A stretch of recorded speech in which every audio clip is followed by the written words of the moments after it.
ಇಲ್ಲಿ ವಿಶೇಷತೆ ಏನಂದ್ರೆ ಆ ದೇವ್ರನ್ನ ಒತ್ತಿ ನಿಂತಂತ ಸಂದರ್ಭದಲ್ಲಿ ಒಂದ್ ರೀತಿ ಕರೆಂಟ್ ಶಾಕ್ ಬರುತ್ತಲ್ಲ, ಆ ರೀತಿ ಅದು ತಿರುಗ್ತಾ ಇರುತ್ತೆ. ಎರಡನೇ ಮೈಲಾರ ಅಂತಂದ್ರೆ ಇಲ್ಲಿ ಇರ್ತಕ್ಕಂಥ ಎಲ್ಲಾ ಸದ್ಭಕ್ತರಿಗೂ ಆ ಮೈಲಾರ ಕ್ಷೇತ್ರಕ್ಕೆ ಎಷ್ಟು ಭಕ್ತಿ ಹೊತ್ಕೊಂಡ್ ಬರ್ತಾರೋ ಅದ್ರ 10ರಷ್ಟು ಭಕ್ತಿ ತಗಡೂರು ಗ್ರಾಮದಲ್ಲಿ ಇರ್ತಕ್ಕಂಥ ಭಕ್ತರಿಗಿದೆ. ಇದು ಚಿಕ್ಕ ಮೈಲಾರ ಕ್ಷೇತ್ರ ಆಗೇ ಆಗುತ್ತೆ ಅಂತಕ್ಕಂಥ ಒಂದು ಮೈಲಾರಲಿಂಗೇಶ್ವರನ ವಾಣಿಯಂತೆ ನಮಗೆ ಗೋಚರ ಆಯಿತು. ಅದನ್ನು ನಾವಿಲ್ಲಿ ವಾಗ್ದಾನವನ್ನು ಕೊಟ್ಟಿದ್ದೇವೆ.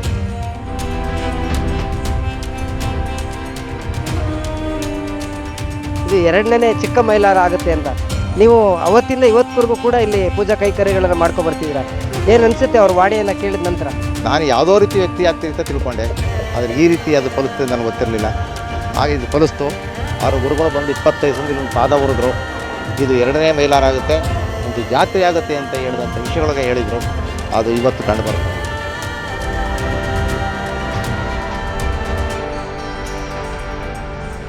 ಕಾರ್ಣಿಕ ಆದಾಗ ಇಡೀ ರಾಜ್ಯದಲ್ಲಿ ದೊಡ್ಡ ಮಟ್ಟದ ಚರ್ಚೆ ಆಯಿತು.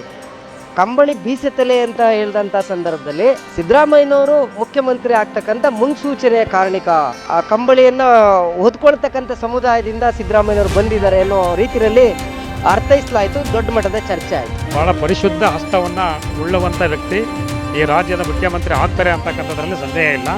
ಕಂಬಳಿ ಬೀಸಿತಲೆ ಅಂತಂದರೆ ಶುಭದ ಸಂಕೇತ ಅಷ್ಟೇ ಅದು. ಅಂದರೆ ಉತ್ತಮವಾಗಿರ್ತಕ್ಕಂಥ ವ್ಯಕ್ತಿ ಬಂದು ಪರಿಶುದ್ಧವಾದ ಆಡಳಿತವನ್ನು ಪರಿಪೂರ್ಣವಾಗಿ ಅವ್ರು ನೀಡ್ತಾರೆ ಅಂತಕ್ಕಂಥದ್ದಿದೆ.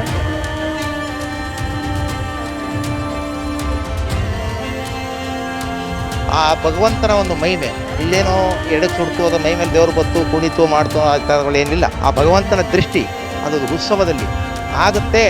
ಆಗಲ್ಲ ಎರಡೇ ವಿಚಾರ. ಆಗುತ್ತೆ, ನಾನು ಹೊಡ್ಕೋತೀನಿ, ಕಷ್ಟವನ್ನು ಬಂದ ಕಡೆ ಕೊಡ್ತಾರೆ, ಆಗಲ್ಲ ಅಂತ ಹೇಳ್ತಾರೆ.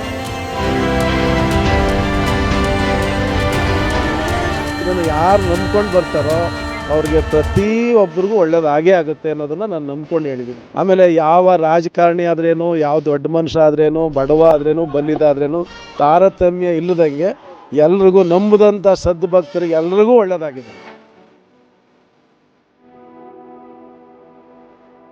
ಆಮೇಲೆ ಹೆಣ್ಣು ಮಕ್ಕಳು ಮದುವೆನೇ ಇದ್ದರೆ ನಮಗೆ ವರ ಸಿಕ್ಕಿದ್ರೆ ಬಲ್ಲ ಕಡೆ ಕೊಡಿದ್ರು ಬಲ್ಲ ಕಡೆ ಕೊಟ್ಟಿದ್ದೆ, ಹಾಕಲ್ಲ ಅಂದರೆ ಎಡದ ಕಡೆ ಕೊಟ್ಟಿದ್ದೆ. ಆಮೇಲೆ ಕೋರ್ಟ್ ಕಚೇರಿಯವರಿಗೆಲ್ಲ ಒಳ್ಳೆಯದಾಗಿದೆ. ನಾವು ಒಂದು 10 ವರ್ಷ ಇಲ್ಲಿ ಪೂಜೆ ಮಾಡಿದ್ದೀವಿ. ಸಾಕಷ್ಟು ಜನ ರಾಜಕಾರಣಿಗಳು ಇಲ್ಲಿ ಬಂದು ಕೇಳಿ ಹೋದ್ಮೇಲೆ ಚುನಾವಣೆಯಲ್ಲಿ ಗೆದ್ದಿದ್ರು ಅಂತ ನಾನು ಕೇಳ್ಪಟ್ಟೆ. ಗ್ರಾಮ ಪಂಚಾಯತಿ ಆಗಿರ್ಬೋದು, ತಾಲೂಕ್ ಪಂಚಾಯತಿ ಆಗಿರ್ಬೋದು, MLA ಆಗಿರ್ಬೋದು, ಈ ವಿಚಾರದಲ್ಲಿ ಯಾವುದೇ ಒಂದು ವಿಚಾರ ಬಲ ಕೊಟ್ಟಾಗ ಸಾಕಷ್ಟು ಅದು ನಡೆಯೋದು. ಗಂಡು ಮಗು ಆದ್ರೆ ಮೈಲಾರಪ್ಪ ಅಂತಾನೆ ಹೆಸರಿಡ್ತೀವಿ ಅಂದಿದ್ದೀವಿ, ಗಂಡು ಮಗುಗೆ ಮೈಲಾರಿ ಅಂತ ಹೆಸರಿಟ್ಟಿದ್ದೀವಿ. ಹೆಣ್ಮಗು ಆದ್ರೆ ಗಂಗಮಣಮ್ಮ ಅಂತ ಕೂಗ್ತೀವಿ ಅನ್ಕೊಂಡಿದ್ದು ಗಂಗಮಣಮ್ಮ ಅಂತ ಕೂಗಿದ್ದೀವಿ. ದೇವ್ರಿಗೆ ಬೇಡ್ಕೊಂಡ ಮೇಲೆ ಅರ್ಕೆ ಮಾಡ್ಕೊಂಡು ಅವ್ನ ಗೊರಪ್ಪನ ದೀಕ್ಷಾ ಬಿಡಿಸ್ತೀವಿ ಅಂತ ಅರ್ಕೆ ಮಾಡ್ಕೊಂಡಿದ್ದಕ್ಕೆ ಗಂಡು ಮಗು ಆಗಿದೆ.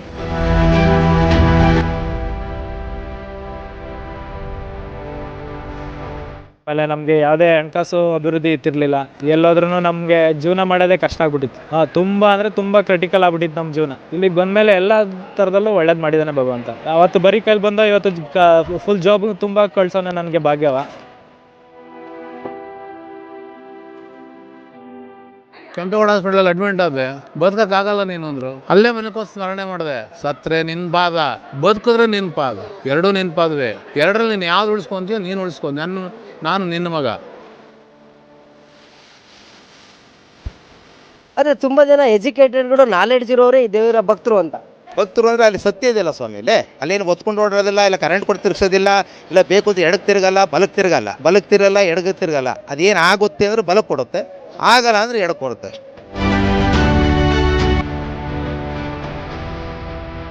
ಮೈಲಾರಲಿಂಗನ ಸನ್ನಿಧಿಯಲ್ಲಿ ಕಾರ್ಣಿಕವನ್ನು ನುಡಿದ್ರೆ ಇಲ್ಲಿ ತನಕನೂ ಕೂಡ ಸುಳ್ಳಾಗಿದ್ದೇ ಇಲ್ಲ. ಹೀಗಾಗಿ ಮೈಲಾರದ ಮುಖ್ಯ ಗುರುಗಳು ಮಂಡ್ಯ ಜಿಲ್ಲೆ ಕೇರ್ಪೇಟೆ ತಾಲೂಕಿನ ತಗಡೂರು ಮೈಲಾರಲಿಂಗೇಶ್ವರ ದೇವಾಲಯಕ್ಕೆ ಆಗಮಿಸಿದ್ದಾರೆ. ನಾನು ಅವ್ರನ್ನ ಮಾತಾಡ್ಸಕ್ಕಂಥ ಕೆಲಸವನ್ನು ಮಾಡ್ತೀನಿ. ಗುರುಗಳೇ ನಮಸ್ತೆ. ಮೈಲಾರಲಿಂಗದ ಕಾರ್ಣಿಕ ಅಂತ ಹೇಳಿದ್ರೆ ಭಕ್ತರಿಗೆ ಅಷ್ಟೊಂದು ಭಯ ಭಕ್ತಿ ಇದೆ, ಬಟ್ ಅಲ್ಲಿನ ಕಾರ್ಣಿಕ ಇಲ್ಲಿವರೆಗೂ ಕೂಡ ಸುಳ್ಳಾಗಿದ್ದೇ ಇಲ್ಲ. ಇವಾಗ ಮಂಡ್ಯ ಜಿಲ್ಲೆಗೆ ನೀವು ಬಂದಿದ್ದೀರಾ, ಇಲ್ಲಿನ ಸ್ಥಳದ ಮಹಿಮೆ ಏನು, ಏನೆಲ್ಲ ಕಾರ್ಯಕ್ರಮಗಳಾಯಿತು? ಮೈಲಾರಲಿಂಗೇಶ್ವರಾಯ ನಮಃ. ತಗಡೂರು ಗ್ರಾಮದಲ್ಲಿ, ಮಂಡ್ಯ ಜಿಲ್ಲೆ KR ಪೇಟೆಯಲ್ಲಿ ಬರ್ತಕ್ಕಂಥ ಈ ಗ್ರಾಮದಲ್ಲಿ ಸಾಕಷ್ಟು ಮೂಲ ಮೈಲಾರ ಕ್ಷೇತ್ರಕ್ಕೆ ನಡ್ಕೊಳ್ತಕ್ಕಂಥ ಸದ್ಭಕ್ತರಿದ್ದಾರೆ. ಈ ಸದ್ಭಕ್ತರು ಮೈಲಾರ ಕ್ಷೇತ್ರಕ್ಕೆ ಕೊಂಕಣ ಸುತ್ತಿ ಬರ್ತಾಯಿದ್ರು ಮೊದಲು ಪುರಾತನ ಕಾಲದಲ್ಲಿ. ತುಂಗಾಭದ್ರಾ ನದಿಯನ್ನು ದಾಟಿ ಬರ್ತಕ್ಕಂಥ ಒಂದು ಪುಣ್ಯಕ್ಷೇತ್ರ ಆಗಿತ್ತು. ಈ ಕ್ಷೇತ್ರಕ್ಕೆ ಬರೋಕ್ಕಾಗದೇ ಇರೋದ್ರಿಂದ ಇಂಥ ಗುಡಿಗಳನ್ನು ನಾವು ನಿರ್ಮಾಣ ಮಾಡಿದ್ದೇವೆ. ನಮ್ಮ ಪೂರ್ವಜರ ಕಾಲದಲ್ಲಿ ಗುರುಗಳು ಎಲ್ಲ ಸದ್ಭಕ್ತರಿಗೂ ಇಂಥ ದೇವಸ್ಥಾನಗಳನ್ನು ಕಟ್ಟಿ ಈ ಒಂದು ಪೂಜೆಗಳನ್ನು ಮಾಡಲಿಕ್ಕೆ ಅವಕಾಶ ಮಾಡಿಕೊಟ್ಟಿದ್ದಾರೆ. ಮೈಲಾರ ಕ್ಷೇತ್ರ ಹೂವಿನಹಡಗಲಿ ತಾಲೂಕು ವಿಜಯನಗರ ಜಿಲ್ಲೆಯಲ್ಲಿ ಬರ್ತಕ್ಕಂಥದ್ದು. ಭಾಳ ಪುರಾತನ ಪ್ರಸಿದ್ಧವಾಗಿರ್ತಕ್ಕಂಥ ಪುಣ್ಯಕ್ಷೇತ್ರ. ತಾವು ಹೇಳ್ದಂಗೆ ಮೈಲಾರ ಕ್ಷೇತ್ರದಲ್ಲಿ ಪ್ರತಿ ವರ್ಷ ಜಾತ್ರೆ ನಡೆಯುತ್ತೆ. ಜಾತ್ರೆಯಲ್ಲಿ ವರ್ಷದ ಒಂದು ಭವಿಷ್ಯವನ್ನು ಗುರುಗಳ ಮುಖಾಂತರ ಗೊರವಯ್ಯನಿಂದ ನುಡಿಸ್ತಾ ಇದ್ದೇವೆ. ಆ ಒಂದು ನುಡಿ ಆವತ್ತಿನ ದಿನ ನುಡಿದಿರ್ತಕ್ಕಂಥ ಒಂದು ಭವಿಷ್ಯದ ವಾಣಿ ಅಂತಲೇ ಇಡೀ ರಾಜಕೀಯ, ಇಡೀ ಮಳೆ ಬೆಳೆ, ರೈತಾಪಿ ವರ್ಗದವರಿಗೆ, ಎಲ್ಲ ಕ್ಷೇತ್ರದ ಸದ್ಭಕ್ತರಿಗೂ ಕೂಡ ಅದರಂತೆ ನಡೀತಕ್ಕಂಥ ಒಂದು ನಂಬಿಕೆಯನ್ನು ಸದ್ಭಕ್ತರು ಇಟ್ಟುಕೊಂಡು ಅದನ್ನು ಕೇಳ್ತಾರೆ. ಈ ವರ್ಷ ಅಂಬಲಿ ಹಳಸಿತು ಕಂಬಳಿ ಬೀಸಿತಲಿ ಪರಾಕ್ ಅಂತಕ್ಕಂಥ ಒಂದು ನುಡಿ ಮೈಲಾರಲಿಂಗೇಶ್ವರನ ಸನ್ನಿಧಾನದಲ್ಲಿ ಬಂದಿದೆ. ಅಂಬಲಿ ಹಳಸಿತಲೆ ಅಂತಂದರೆ ನಾವು ರೈತಾಪಿ ಜನರದ ವಿಚಾರವನ್ನು ತಗೊಂಡ್ರೆ ಮಳೆ ಸಮೃದ್ಧಿಯಾಗಿ ಆಗುತ್ತೆ, ಬಂದಂಥದ್ದು ಹಳಸಿ ಹೋಗುತ್ತೆ. ಅಂದರೆ ಆ ಪೀಕು ಮೇಲುಗಡೆ ಬಂದು ನಮಗೆ ದವಸ ಧಾನ್ಯಗಳನ್ನು ಕೊಡ್ತಕ್ಕಂಥದ್ದು ಆಗೋದಿಲ್ಲ. ಹಾಗಾಗಿ ರೈತಾಪಿ ವರ್ಗದವರಿಗೆ ಮೊದಲು ಕಷ್ಟ ಆಗುತ್ತೆ. ಮುಂದಿನ 6 ತಿಂಗಳಲ್ಲಿ ಮತ್ತೆ ಕಂಬಳಿ ಬೀಸಿತಲೆ ಅಂತಂದರೆ ಶುಭ ಸಂಕೇತ. ಕಂಬಳಿ ಅಂತಕ್ಕಂಥದ್ದು ಭಾಳ ಶ್ರೇಷ್ಠವಾಗಿರ್ತಕ್ಕಂಥ ಒಂದು ಸಾಂಕೇತಿಕವನ್ನು ಹೊಂದಿರತಕ್ಕಂಥ ಕಂಬಳಿ. ಆ ಕಂಬಳಿ ಬೀಸಿತಲೆ ಅಂತಂದರೆ ಉತ್ತಮವಾಗಿರ್ತಕ್ಕಂಥ ಮಳೆ ಬೆಳೆ ಬಂದು ರೈತ ಹರ್ಷದಿಂದ ಇರ್ತಾನೆ ಅಂತಕ್ಕಂಥದ್ದು. ಕಾರಣಿಕ ಮತ್ತು ರಾಜಕೀಯವಾಗಿ ಅದನ್ನು ಹೇಳೋದಾದರೆ ಅಂಬಲಿ ಹಳಸಿತಲೆ ಅಂತಂದರೆ ಈಗೇನು ನಡೀತಕ್ಕಂಥ ಸರ್ಕಾರಗಳಲ್ಲಿ ನ್ಯೂನ್ಯತೆಗಳು ಬಂದು ಮತ್ತೆ ಆ ಸರ್ಕಾರ ಹೋಗಿ ಮತ್ತೆ ಮತ್ತೊಂದು ಹೊಸ ಸರ್ಕಾರ ಬಂದು ಕಂಬಳಿ ಬೀಸಿತಲೆ ಅಂತಂದರೆ ಎಲ್ಲರಿಗೂ ಸಮೃದ್ಧಿಯನ್ನು ತರ್ತಕ್ಕಂಥ ಒಂದು ಸರ್ಕಾರ ಮುಂದೆ ಬರುತ್ತೆ ಅಂತಕ್ಕಂಥ ಒಂದು ಸೂಚನೆಯನ್ನು ಇದು ಕೊಡ್ತಾ ಇದೆ. ಇಲ್ಲಿ ವೆರಿ ಇಂಟ್ರೆಸ್ಟಿಂಗ್ ಆಗಿ ಆ ಕಾರ್ಣಿಕ ಆದಾಗ ಇಡೀ ರಾಜ್ಯದಲ್ಲಿ ದೊಡ್ಡ ಮಟ್ಟದ ಚರ್ಚೆ ಆಯಿತು. ಕಂಬಳಿ ಬೀಸತಲೆ ಅಂತ ಹೇಳಿದಂಥ ಸಂದರ್ಭದಲ್ಲಿ ಸಿದ್ದರಾಮಯ್ಯನವರು ಮುಖ್ಯಮಂತ್ರಿ ಆಗ್ತಕ್ಕಂಥ ಮುನ್ಸೂಚನೆಯ ಕಾರ್ಣಿಕ. ಆ ಕಂಬಳಿಯನ್ನು ಹೊದ್ಕೊಳ್ತಕ್ಕಂಥ ಸಮುದಾಯದಿಂದ ಸಿದ್ದರಾಮಯ್ಯನವರು ಬಂದಿದ್ದಾರೆ ಅನ್ನೋ ರೀತಿಯಲ್ಲಿ ಅರ್ಥೈಸಲಾಯಿತು. ದೊಡ್ಡ ಮಟ್ಟದ ಚರ್ಚೆ ಆಯಿತು. ಇಲ್ಲಿ ನಾವು ಗುರುಗಳು ಎಲ್ಲರಿಗೂ ಸಂಬಂಧಪಟ್ಟಂತೆ ಇರಬೇಕಾಗತ್ತೆ. ನಾವು ಧಾರ್ಮಿಕ ಕ್ಷೇತ್ರದಲ್ಲಿ ಪುಣ್ಯಕ್ಷೇತ್ರದಲ್ಲಿ ಇರೋದರಿಂದ ಒಬ್ಬರ ವ್ಯಕ್ತಿಯ ಹೆಸರನ್ನು ತಗೊಂಡು ನಾವು ಹೇಳಿದ್ರೆ ತಪ್ಪಾಗುತ್ತೆ. ಎಲ್ಲ ರಾಜಕಾರಣಿಗಳು ಎಲ್ಲರೂ ನಮ್ಮವರೇ, ನಮ್ಮ ಸದ್ಭಕ್ತರೇ. ನಮ್ಮ ರಾಜ್ಯವನ್ನು ವ್ಯವಸ್ಥಿತವಾಗಿ ಭಾಳ ಎಲ್ಲ ಜನರಿಗೂ ಸಂತೋಷ ಆಗೋ ರೀತಿಯಲ್ಲಿ ಎಲ್ಲರಿಗೂ ಉತ್ತಮ ರೀತಿಯ ಆಡಳಿತವನ್ನು ಕೊಡ್ತಕ್ಕಂಥ ಒಬ್ಬ ವ್ಯಕ್ತಿ, ಪ್ರಾಮಾಣಿಕವಾಗಿರ್ತಕ್ಕಂಥ ವ್ಯಕ್ತಿ, ಭಾಳ ಪರಿಶುದ್ಧ ಹಸ್ತವನ್ನು ಉಳ್ಳುವಂಥ ವ್ಯಕ್ತಿ ಈ ರಾಜ್ಯದ ಮುಖ್ಯಮಂತ್ರಿ ಆಗ್ತಾರೆ ಅಂತಕ್ಕಂಥದ್ರಲ್ಲಿ ಸಂದೇಹ ಇಲ್ಲ. ಕಂಬಳಿ ಬೀಸಿತಲೆ ಅಂತಂದರೆ ಶುಭದ ಸಂಕೇತ ಅಷ್ಟೇ ಅದು. ಅಂದರೆ ಉತ್ತಮವಾಗಿರ್ತಕ್ಕಂಥ ವ್ಯಕ್ತಿ ಬಂದು ಪರಿಶುದ್ಧವಾದ ಆಡಳಿತವನ್ನು ಪರಿಪೂರ್ಣವಾಗಿ ಅವ್ರು ನೀಡ್ತಾರೆ ಅಂತಕ್ಕಂಥದ್ದಿದೆ ರಾಜಕೀಯದಲ್ಲಿ ಇರ್ತಕ್ಕಂಥ ವಿಚಾರ. ಈಗ ಇಷ್ಟು ದಿನ ನಡ್ಕೊಂಬಂದಿರತಕ್ಕಂಥ ಅಂಬಲಿ ಹಳಸಿತಲ್ಲ ಅಂತಂದರೆ ಶುದ್ಧ ಹಸ್ತಗಳಿಂದ ಚರ್ಚೆ ಆಗ್ತಾ ಇದೆ. ಕುಮಾರಸ್ವಾಮಿ ಅವರು ಶುದ್ಧ ಹಸ್ತರೇ ಒಳ್ಳೆ ಆಡಳಿತ ನಡೆದಿದ್ದಾರೆ, ಸಿದ್ದರಾಮಯ್ಯನವರು ಒಳ್ಳೆ ವ್ಯಕ್ತಿನೇ ಒಳ್ಳೆ ಆಡಳಿತ ನಡೆದಿದ್ದಾರೆ. ಇಬ್ಬರಲ್ಲಿ ಯಾರು ಸಿ ಎಂ ಆಗ್ತಾರೆ ಅನ್ನೋದು ಸಾರ್ವಜನಿಕವಾಗಿ ಚರ್ಚೆ. ಅದನ್ನು ಧಾರ್ಮಿಕ ಕ್ಷೇತ್ರದಲ್ಲಿ ನಾವು ಹೇಳೋಕ್ಕಾಗಲ್ಲ. ಎಲ್ಲ ಕರ್ನಾಟಕದ ಮತದಾರರೇ ಅದನ್ನು ಮಾಡಿ ತೋರಿಸ್ಬೇಕು. ಶುದ್ಧ ಹಸ್ತ ಯಾವುದು, ಅಶುದ್ಧ ಹಸ್ತ ಯಾವುದು ಅನ್ನೋದು. ಈಗ ಮುಂದೆ ಎಲೆಕ್ಷನ್ ಬರ್ತಾ ಇದೆ. ಆ ಎಲೆಕ್ಷನ್ನಲ್ಲಿ ಎಲ್ಲ ಮತದಾರರು ಅದನ್ನು ಮಾಡ್ತಾರೆ. ಅದನ್ನು ನಾವು ಇಲ್ಲಿ ಓಪನ್ ಆಗಿ ಯಾರು ಹಿಂಗೆ ಅಂತ ನಾವು ಹೇಳಬಾರ್ದು. ಎಲ್ಲ ಸದ್ಭಕ್ತರು, ಎಲ್ಲ ರಾಜಕಾರಣಿಗಳು, ಎಲ್ಲ ರಾಜ್ಯದಲ್ಲಿರ್ತಕ್ಕಂಥ ಎಲ್ಲ ಆಡಳಿತ ಮಾಡ್ತಕ್ಕಂಥವರು ಕೂಡ ಮೈಲಾರಲಿಂಗೇಶ್ವರನ ಸದ್ಭಕ್ತರೇ. ಆದ್ದರಿಂದ ನಾವು ಗುರುಗಳಾಗಿ ಹೇಳ್ತೀವಿ, ನಮ್ಮ ಕಾರಣಿಕದಂತೆಯೇ ಶುದ್ಧ ಹಸ್ತ ಇರ್ತಕ್ಕಂಥವರು ಭಾಳ ರಾಜ್ಯವನ್ನು ಆಳ್ತಾರೆ ಅಂತಕ್ಕಂಥದ್ದಿದೆ. ಆಗಲಿ ಎಲ್ಲ ಜನರು ಸುಖ ಶಾಂತಿ ನೆಮ್ಮದಿಯಿಂದ ಇರ್ತಕ್ಕಂಥದ್ದಾಗಬೇಕು. ಈ ರಾಜಕೀಯದಕ್ಕಿಂತ ಮುಖ್ಯವಾಗಿ ಉತ್ತಮವಾಗಿರ್ತಕ್ಕಂಥ ಮಳೆ ಬೆಳೆ ಸಮೃದ್ಧಿ ಆಗಬೇಕು. ಈ ರೈತ ಚೆನ್ನಾಗಿರಬೇಕು. ರೈತ ಚೆನ್ನಾಗಿದ್ದಾಗ ಮಾತ್ರ ನಮಗೆ ಹಸುವು ಹಿಂಗತ್ತೆ. ರೈತರು ಚೆನ್ನಾಗಿದ್ದುಬಿಟ್ರೆ ನಮಗೆ ಮೈಲಾರಲಿಂಗೇಶ್ವರನ ವಾಣಿ ಆಯ್ತು ಅಂತಕ್ಕಂಥದ್ದೇ ಮುಖ್ಯ. ಈ ಕ್ಷೇತ್ರದ ಮಹಿಮೆ ಏನು? ಭಾಳ ನಂಬಿಕೆಯಿಂದ ಇಲ್ಲಿನ ಇವರು ಗುರುಗಳು ತುಂಬ ಮೈಲಾರಲಿಂಗೇಶ್ವರದಲ್ಲಿ ಏನು ನಡೀತದೆ ಅಷ್ಟನ್ನು ಇಲ್ಲಿ ನಡೀತಾರೆ. ನಾನು ಕೂಡ ಲಾಸ್ಟ್ ಟೈಮ್ ಬಂದಾಗ ಒಂದು ವರದಿ ಮಾಡಿದ್ದೆ. ಇಲ್ಲಿ ವಿಶೇಷತೆ ಏನಂದರೆ ಆ ದೇವ್ರನ್ನ ಒತ್ತಿ ನಿಂತಂಥ ಸಂದರ್ಭದಲ್ಲಿ ಒಂದು ರೀತಿ ಕರೆಂಟ್ ಶಾಕ್ ಬರುತ್ತಲ್ಲ, ಆ ರೀತಿ ಅದು ತಿರುಗ್ತಾ ಇರುತ್ತೆ. ಒಳ್ಳೇದಾಗುತ್ತೆ ಅಂದರೆ ಬಲಗಡೆಗೆ ತಿರುಗುತ್ತೆ, ಆಗಲ್ಲ ಅಂತ ಹೇಳಿದ್ರೆ ಎಡದಗಡೆ ತಿರುಗುತ್ತೆ. ಸಾಕಷ್ಟು ಜನ ಸೈಂಟಿಸ್ಟ್ಗಳು, ರಾಜಕಾರಣಿಗಳು, ನ್ಯಾಯಾಲಯದ ಪರಿಧಿನಲ್ಲಿ ಕೆಲಸ ಮಾಡ್ತಕ್ಕಂಥ ಎಜುಕೇಟೆಡ್ ಪೀಪಲ್ಗಳೇ ಅದಕ್ಕೆ ಜೀವಂತ ಸಾಕ್ಷಿಯಾಗಿದ್ದಾರೆ. ಈ ಕ್ಷೇತ್ರದ ಮಹಿಮೆ ಬಗ್ಗೆ ಹೇಳೋದಾದ್ರೆ, ಇದು ತಗಡೂರಿಗೆ ನಾನು ಸುಮಾರು 15 ವರ್ಷಗಳ ಹಿಂದೆ ಬಂದಿದ್ದೆ. ಈ ತಗಡೂರಿನಲ್ಲಿರ್ತಕ್ಕಂಥ ಗೊರವಯ್ಯನವರು, ತಗಡೂರು ದೇವರ ಮನೆ ನಿಂಗಪ್ಪ ಗುಡ್ಡಪ್ಪನವರು ಒಂದು ಸಣ್ಣ ಮನೆಯಲ್ಲಿದ್ದರು. ಅವರು ಮೈಲಾರ ಕ್ಷೇತ್ರದಿಂದ ಬಂದು ನೀವು ಭಂಡಾರ ಹಾಕಬೇಕು, ನನಗೆ ದೀಕ್ಷೆ ಕೊಡಬೇಕಂತ ದೀಕ್ಷೆ ಕೊಟ್ವಿ. ನಾವು ಏನು ಹೇಳಿದ್ದೀವಿ ಅದನ್ನು ಶಿರ್ಸ ವಹಿಸಿ ಅವ್ರು ಮಾಡ್ಕೊತ ಬಂದರು. ಕೊನೆಗೆ 2 ವರ್ಷ ಬಿಟ್ಟು ಬಂದ ಮೇಲೆ ಇಲ್ಲೊಂದು ದೇವಾಲಯ ಕಟ್ಟಬೇಕು, ಅದರ ಜಾಗ ಎಲ್ಲಿ ಅಂತ ಕೇಳಿದಾಗ ನಮ್ಮದೇ ಇದೆ ಜಾಗ, ಆ ಜಾಗದಲ್ಲೇ ಕಟ್ಟಬೇಕು ಅಂತೇಳಿ ಈ ಒಂದು ಜಾಗವನ್ನು ನಾನು ಪರಿಶೀಲನೆ ಮಾಡಿದೆ. ಆ ಟೈಮ್ದಲ್ಲಿ ಇಷ್ಟೊಂದು ಇಂಪ್ರೂವ್ಮೆಂಟ್ ಆಗಿರಲಿಲ್ಲ. ಏನು ಇದೇ ಜಾಗದಲ್ಲೇ ಕಟ್ಟಬೇಕು ಅಂತ ಹೇಳಿ ದೇವಸ್ಥಾನ ಇಲ್ಲಿ ನಿರ್ಮಾಣ ಮಾಡಬೇಕಂತ ಹೇಳಿ ನಾವು ಶುದ್ಧ ಹಸ್ತದಿಂದ ಭಂಡಾರವನ್ನು ಹಾಕಿದಾಗ ಅದನ್ನು ಗುಡ್ಡಪ್ಪನವರು ಚಾಚು ತಪ್ಪದಂಗೆ ಭಕ್ತಿ ಶ್ರದ್ಧಾ ಭಕ್ತಿಯಿಂದ ಆ ಮೈಲಾರಲಿಂಗೇಶ್ವರನ ಗುರುಗಳು ಹೇಳಿದಂತೆ ಮೈಲಾರಲಿಂಗೇಶ್ವರನ ಪಕ್ಕದಲ್ಲಿ ಇಟ್ಕೊಂಡು ಆ ಒಂದು ಶಕ್ತಿಯನ್ನು ಪಡ್ಕೊಂಡು ಈ ಒಂದು ದೇವಸ್ಥಾನವನ್ನು ನಿರ್ಮಾಣ ಮಾಡಿದ್ದಾರೆ. ಇದು ತುಂಬ ಶ್ರೀಮಂತಿಕೆಯಿಂದ ಬಂದಿರತಕ್ಕಂಥ ಪುಣ್ಯಕ್ಷೇತ್ರ ಆಗೋದಿಲ್ಲ. ಇದು ಭಾಳ ಕಷ್ಟದಲ್ಲಿ ಬಂದಿರತಕ್ಕಂಥ ಒಬ್ಬ ವ್ಯಕ್ತಿಯಿಂದ ಇದು ಒಂದು ಪುಣ್ಯಕ್ಷೇತ್ರ ಆಗ್ತಾಯಿದೆ. ಇದು 2ನೇ ಮೈಲಾರ ಕ್ಷೇತ್ರ, ಅದು ದೊಡ್ಡ ಮೈಲಾರ. 2ನೇ ಮೈಲಾರ ಅಂತಂದರೆ ಇಲ್ಲಿರ್ತಕ್ಕಂಥ ಎಲ್ಲ ಸದ್ಭಕ್ತರಿಗೂ ಆ ಮೈಲಾರ ಕ್ಷೇತ್ರಕ್ಕೆ ಎಷ್ಟು ಭಕ್ತಿ ಹೊತ್ಕೊಂಡ್ಬರ್ತಾರೋ ಅದರ 10ರಷ್ಟು ಭಕ್ತಿ ತಗಡೂರು ಗ್ರಾಮದಲ್ಲಿರ್ತಕ್ಕಂಥ ಭಕ್ತರಿಗಿದೆ. ಅದನ್ನು ಮನಗಂಡೆ ನಾವು ಇದು ಚಿಕ್ಕ ಮೈಲಾರ ಕ್ಷೇತ್ರ ಆಗೇ ಆಗುತ್ತೆ ಅಂತಕ್ಕಂಥ ಒಂದು ಮೈಲಾರಲಿಂಗೇಶ್ವರನ ವಾಣಿಯಂತೆ ನಮಗೆ ಗೋಚರ ಆಯಿತು. ಅದನ್ನು ನಾವಿಲ್ಲಿ ವಾಗ್ದಾನವನ್ನು ಕೊಟ್ಟಿದ್ದೇವೆ. ಆ ಮೈಲಾರ ಕ್ಷೇತ್ರದಲ್ಲಿ ನಡೀತಕ್ಕಂಥ ಎಲ್ಲ ಧಾರ್ಮಿಕ ಕಾರ್ಯಕ್ರಮಗಳಂತೆ ಇಲ್ಲಿ ನಡೆಸಬೇಕು ಅಂತಕ್ಕಂಥದ್ದು. ಅದನ್ನು ಮಾಡಬೇಕಾದ್ರೆ ಸ್ವಲ್ಪ ನೇಮ ಆಚಾರ ವಿಚಾರ ಶಾಸ್ತ್ರಗಳಿರ್ತವೆ. ಅವುಗಳನ್ನು ಎಲ್ಲವನ್ನೂ ತಿಳ್ಕೊಂಡು ಇವರು ಗುರುಗಳ ಮುಖ್ಯ ನಾವು ಮಾಡಿದ್ದೇ ಆದರೆ ಖಂಡಿತವಾಗಲೂ ಅದಕ್ಕೊಂದು ಶಕ್ತಿ ಬರುತ್ತೆ. ಆ ಭಕ್ತರಲ್ಲಿ ಒಂದು ನಂಬಿಕೆ ಉಳಿತಕ್ಕಂಥದ್ದು ಒಂದು ಧಾರ್ಮಿಕ ಪರಂಪರೆ ಇದೆ. ಮೈಲಾರಲಿಂಗೇಶ್ವರನ ಸದ್ಭಕ್ತರಿಗೆ ಮಂಡ್ಯ ಜಿಲ್ಲೆಯಲ್ಲಿರ್ತಕ್ಕಂಥವರು ಎಲ್ಲ ಜಾತಿ ವರ್ಗದವರು ಮೈಲಾರಲಿಂಗಪ್ಪನ ಭಕ್ತರಾಗಿ ಮೈಲಾರ ಕ್ಷೇತ್ರಕ್ಕೆ ಬಂದು ಸ್ವಾಮಿಯ ದರ್ಶನವನ್ನು ಮಾಡಿ ಗುರುಗಳ ಆಶೀರ್ವಾದವನ್ನು ಪಡಿತಾರೆ. ಮಂಡ್ಯ ಜಿಲ್ಲೆಯ ಸದ್ಭಕ್ತರಿಗೆ ನಾವು ಹೇಳೋದಿಷ್ಟೇ, ಈ ವರ್ಷ ಆಗಿರ್ತಕ್ಕಂಥ ಕಾರಣಕ್ಕದಂತೆ ಎಲ್ಲ ಮಂಡ್ಯ ಜಿಲ್ಲೆ ಸಮೃದ್ಧಿ ಆಗಿರಲಿ, ಉತ್ತಮವಾಗಿರ್ತಕ್ಕಂಥ ಮಳೆ ಬೆಳೆ ಸಮೃದ್ಧಿ ಆಗಲಿ. ಮುಖ್ಯವಾಗಿ ನಮ್ಮ ಸದ್ಭಕ್ತರಿಗೆ ಹೇಳೋದಿಷ್ಟೇ, ನೀವೆಲ್ಲರೂ ಸುಶಿಕ್ಷಿತರಾಗಬೇಕಂತಂದರೆ ವಿದ್ಯಾವಂತರಾಗಬೇಕು. ಎಲ್ಲ ನಿಮ್ಮ ಮಕ್ಕಳನ್ನ ವಿದ್ಯಾವಂತರು ಮಾಡಿ ನಮ್ಮ ಕ್ಷೇತ್ರಕ್ಕೆ ಕಳಿಸಿದಾಗ ಆ ಒಂದು ಕ್ಷೇತ್ರಕ್ಕೂ ಒಂದು ಹೆಮ್ಮೆ ತರ್ತಕ್ಕಂಥ ಸದ್ಭಕ್ತರು ಮುಂದೆ ಬರ್ತಾರೆ ಅಂತಕ್ಕಂಥದ್ದು ನಮ್ಮ ಒಂದು ಅನಿಸಿಕೆ. ಇವತ್ತಿನ ಕಾರ್ಯಕ್ರಮ ಇಷ್ಟೊಂದು ಭಕ್ತಿ ಇದ್ದಾರೆ, ದೊಡ್ಡ ಗುರುಗಳು ಇಲ್ಲಿ ಬಂದಿದ್ದಾರೆ, ಅವರು ಒಂದು ಭವಿಷ್ಯವನ್ನು ವಾಣಿಯನ್ನು ನುಡಿದಿದ್ದಾರೆ. ಇದು 2ನೇ ಚಿಕ್ಕ ಮೈಲಾರ ಆಗುತ್ತೆ ಅಂತ. ನೀವು ಅವತ್ತಿಂದ ಇವತ್ತಿಗೂ ಕೂಡ ಇಲ್ಲಿ ಪೂಜಾ ಕೈಕರ್ಯಗಳನ್ನು ಮಾಡ್ಕೊಬರ್ತಿದ್ದೀರಾ. ಏನು ಅನಿಸುತ್ತೆ ಅವ್ರ ವಾಣಿಯನ್ನು ಕೇಳಿದ ನಂತರ? ಮೊದಲು ನಾವು ಒಂದು ಹಳೆ ಮನೆಯಲ್ಲಿದ್ವಿ. ಅಲ್ಲಿ ನಮಗೆ 8 ಜನ ತಂಗಿಯದಿರಿದ್ರು. ಭಾರಿ ಕಷ್ಟ ನೋಯ್ತಾ ಇತ್ತು ಮನಸ್ಸಲ್ಲಿಗೆ. ಆ ನೋಯ್ತಾ ಇರುವ ಟೈಮಲ್ಲಿ ಸ್ವಾಮಿ ಮಹಿಮೆಯಾಗಿ ಇವ್ರ ಹತ್ರ ಹೋದ್ವಿ. ಇವರು ದೀಕ್ಷೆ ಕೊಟ್ಟು, ನಾನು ಇದೀನಪ್ಪ ಹೆದರಬೇಡ, ಮುಂದೆ ನೀನು 10 ಜನಕ್ಕೆ ಬೇಕಾದಂಥ ವ್ಯಕ್ತಿ ಆಗ್ತೀಯ ಅಂತ ಹೇಳಿ ಕಳಿಸಿದ್ರು. ನಾನು ಯಾವುದೋ ರೀತಿ ವ್ಯಕ್ತಿ ಆಗ್ತೀನಿ ಅಂತ ತಿಳ್ಕೊಂಡೆ, ಆದರೆ ಈ ರೀತಿ ಅದು ಫಲಿಸ್ತದೆ ನನಗೆ ಗೊತ್ತಿರಲಿಲ್ಲ. ಹಾಗೆ ಇದು ಫಲಿಸ್ತು.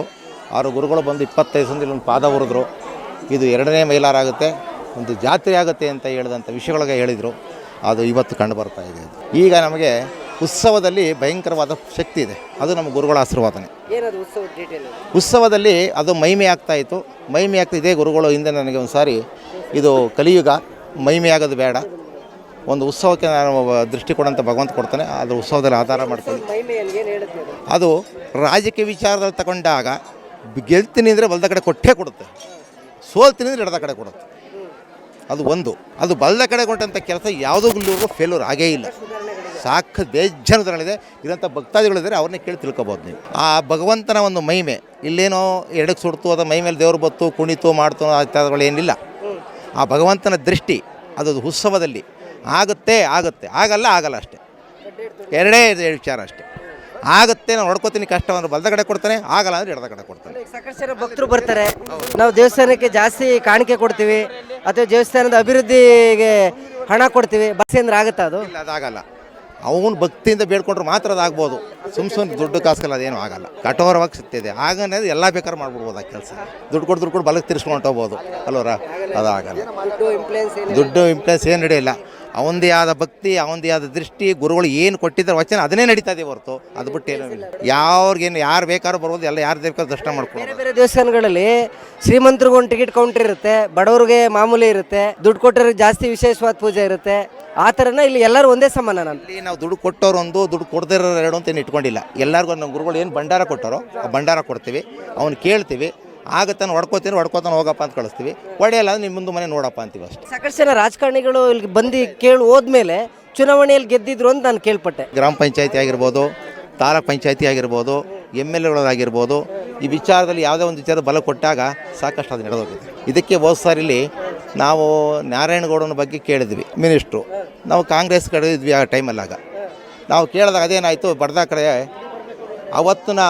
ಅವತ್ತಿನ ಪರಿಸ್ಥಿತಿಲಿ ಖಂಡಿತವಾಗ್ಲೂ ಕಾಂಗ್ರೆಸ್ಸೇ ಗೆದ್ದೇ ಗೆಲ್ತದೆ ಅಂತ ನಮಗೆ ಒಂದು ಸೂಚನೆ ಇತ್ತು ಗೆದ್ದೇ ಗೆಲ್ತದೆ ಅಂತ. ನಾವು ಉತ್ಸವ ಎತ್ತಿದ್ವಿ, ಎತ್ತಿಬಿಟ್ಟು ಇದೇ ನಮ್ಮ ಲಾಯರ್ ಸಾಹೇಬ್ರು ಬಂದಿದ್ದರು, ಕೇಳಿದ್ವಿ, ನೋಡಪ್ಪ KB ಚಂದ್ರಶೇಖರೇ ಗೆಲ್ತಾರೆ ಅಂದರೆ ಬಲದ ಕಡೆ ಕೊಡು, ಇಲ್ಲ ಬೇರೆ ಯಾರು ಗೆಲ್ತಾರೆ ಎಡದ ಕಡೆ ಕೊಡು ಅಂತ ಕೇಳಿದ್ವಿ. ಅವ್ನು ಎಡದ ಕಡೆಗೆ ಕೊಟ್ಬಿಟ್ಟ. ಆಗ ನಾವು ಏನೇ ಬೇಡ್ಕೊಂಡ್ರು ಬಲದ ಕಡೆ ಕೊಡಲೇ ಇಲ್ಲ. ಅದೊಂದು ಟೈಮಲ್ಲಿ ಅವರು ನಾನು ಸೋತೆ ಅಂತೇಳಿ ನಾರಾಯಣಗೌಡರು ಮನೇಲಿ ಮನಗಿದ್ರು, ಹೋಗಿರಲಿಲ್ಲ ಜೇಣಿಕೆ ಆಗತ್ತಕ್ಕೆ. ಆಗ ಟಿ ವಿಲಿ ಬಂದಮೇಲೆ ಅವ್ರು ಮಂಡ್ಯಕ್ಕೆ ಹೋದದ್ದು ನೋಡಿದಿತ್ತು ನಮಗಿಲ್ಲಿ. ನಾವೇ ಕೇಳಿದ್ವಿ, ನಮ್ಮ ಲಾಯರ್ ಸಾಹೇಬ್ರು ನಿಂತ್ಕೊಂಡೇ ಕೇಳಿದ್ರಿ, ಇಲ್ಲಿ ಉತ್ಸವ ಮೂರ್ತಿಲ್ಲ ಕೇಳಿದಲ್ಲ ಇದು. ವಕೀಲರು, ಲಾಯರು, ಪೊಲೀಸ್ ಅವರೆಲ್ಲ ಬರ್ತಾರಂತೆ, ಏನು ನಿಜನ? ತುಂಬ, ಯಾಕಂದರೆ ಯಾರೋ ಗೊತ್ತಿರೋರಿಗೆ ಅಥವಾ ವಿದ್ಯಾಭ್ಯಾಸ ಇಲ್ಲದೇ ಇರೋರಿಗೆ ಏನೋ ಮೋಸ ಮಾಡ್ತಾರಪ್ಪ ಅಂತ ಹೇಳ್ಬೋದು. ಆದರೆ ತುಂಬ ಜನ ಎಜುಕೇಟೆಡ್ಗಳು, ನಾಲೆಡ್ಜ್ ಇರೋರೇ ಈ ದೇವರ ಭಕ್ತರು ಅಂತ. ಭಕ್ತರು ಅಂದರೆ ಅಲ್ಲಿ ಸತ್ಯ ಇದೆಯಲ್ಲ ಸ್ವಾಮಿ, ಇಲ್ಲೇ ಅಲ್ಲೇನು ಒತ್ಕೊಂಡು ಓಡೋದಿಲ್ಲ, ಇಲ್ಲ ಕರೆಂಟ್ ಕೊಟ್ಟು ತಿರ್ಸೋದಿಲ್ಲ, ಇಲ್ಲ ಬೇಕು ಅಂತ ಎಡಕ್ಕೆ ತಿರುಗಲ್ಲ, ಬಲಕ್ಕೆ ತಿರುಗಲ್ಲ, ಬಲಕ್ಕೆ ತಿರಲ್ಲ, ಎಡಕ್ಕೆ ತಿರುಗಲ್ಲ. ಅದೇನು ಆಗುತ್ತೆ ಅಂದರೆ ಬಲಕ್ಕೆ ಕೊಡುತ್ತೆ, ಆಗಲ್ಲ ಅಂದರೆ ಎಡಕ್ಕೆ ಕೊಡುತ್ತೆ ಅಷ್ಟೇ. ಆಗುತ್ತೆ ನಾನು ನೋಡ್ಕೊತೀನಿ, ಬಲಕ್ಕೆ ಕೊಡ್ತಾನೆ, ಆಗಲ್ಲ ಅಂದರೆ ಎಡಕ್ಕೆ ಕೊಡ್ತಾನೆ ಅಷ್ಟೇ. ಸರ್ ಏನು ಹೇಳ್ತೀರಾ ನೀವು? ಇಲ್ಲಿ ಭಕ್ತರಿದ್ದೀರಾ, ಇಲ್ಲಿನ ಪವಾಡಗಳ ಬಗ್ಗೆ ಏನು ಹೇಳ್ತೀರಾ ಸರ್? ನೇರವಾಗಿ ನನಗೆ ಉತ್ತರ ಬೇಕು. ಹೇಳೋದೆಲ್ಲ ದೊಡ್ಡವರು ಹೇಳ್ಬಿಟ್ರು, ಗುರುಗಳು.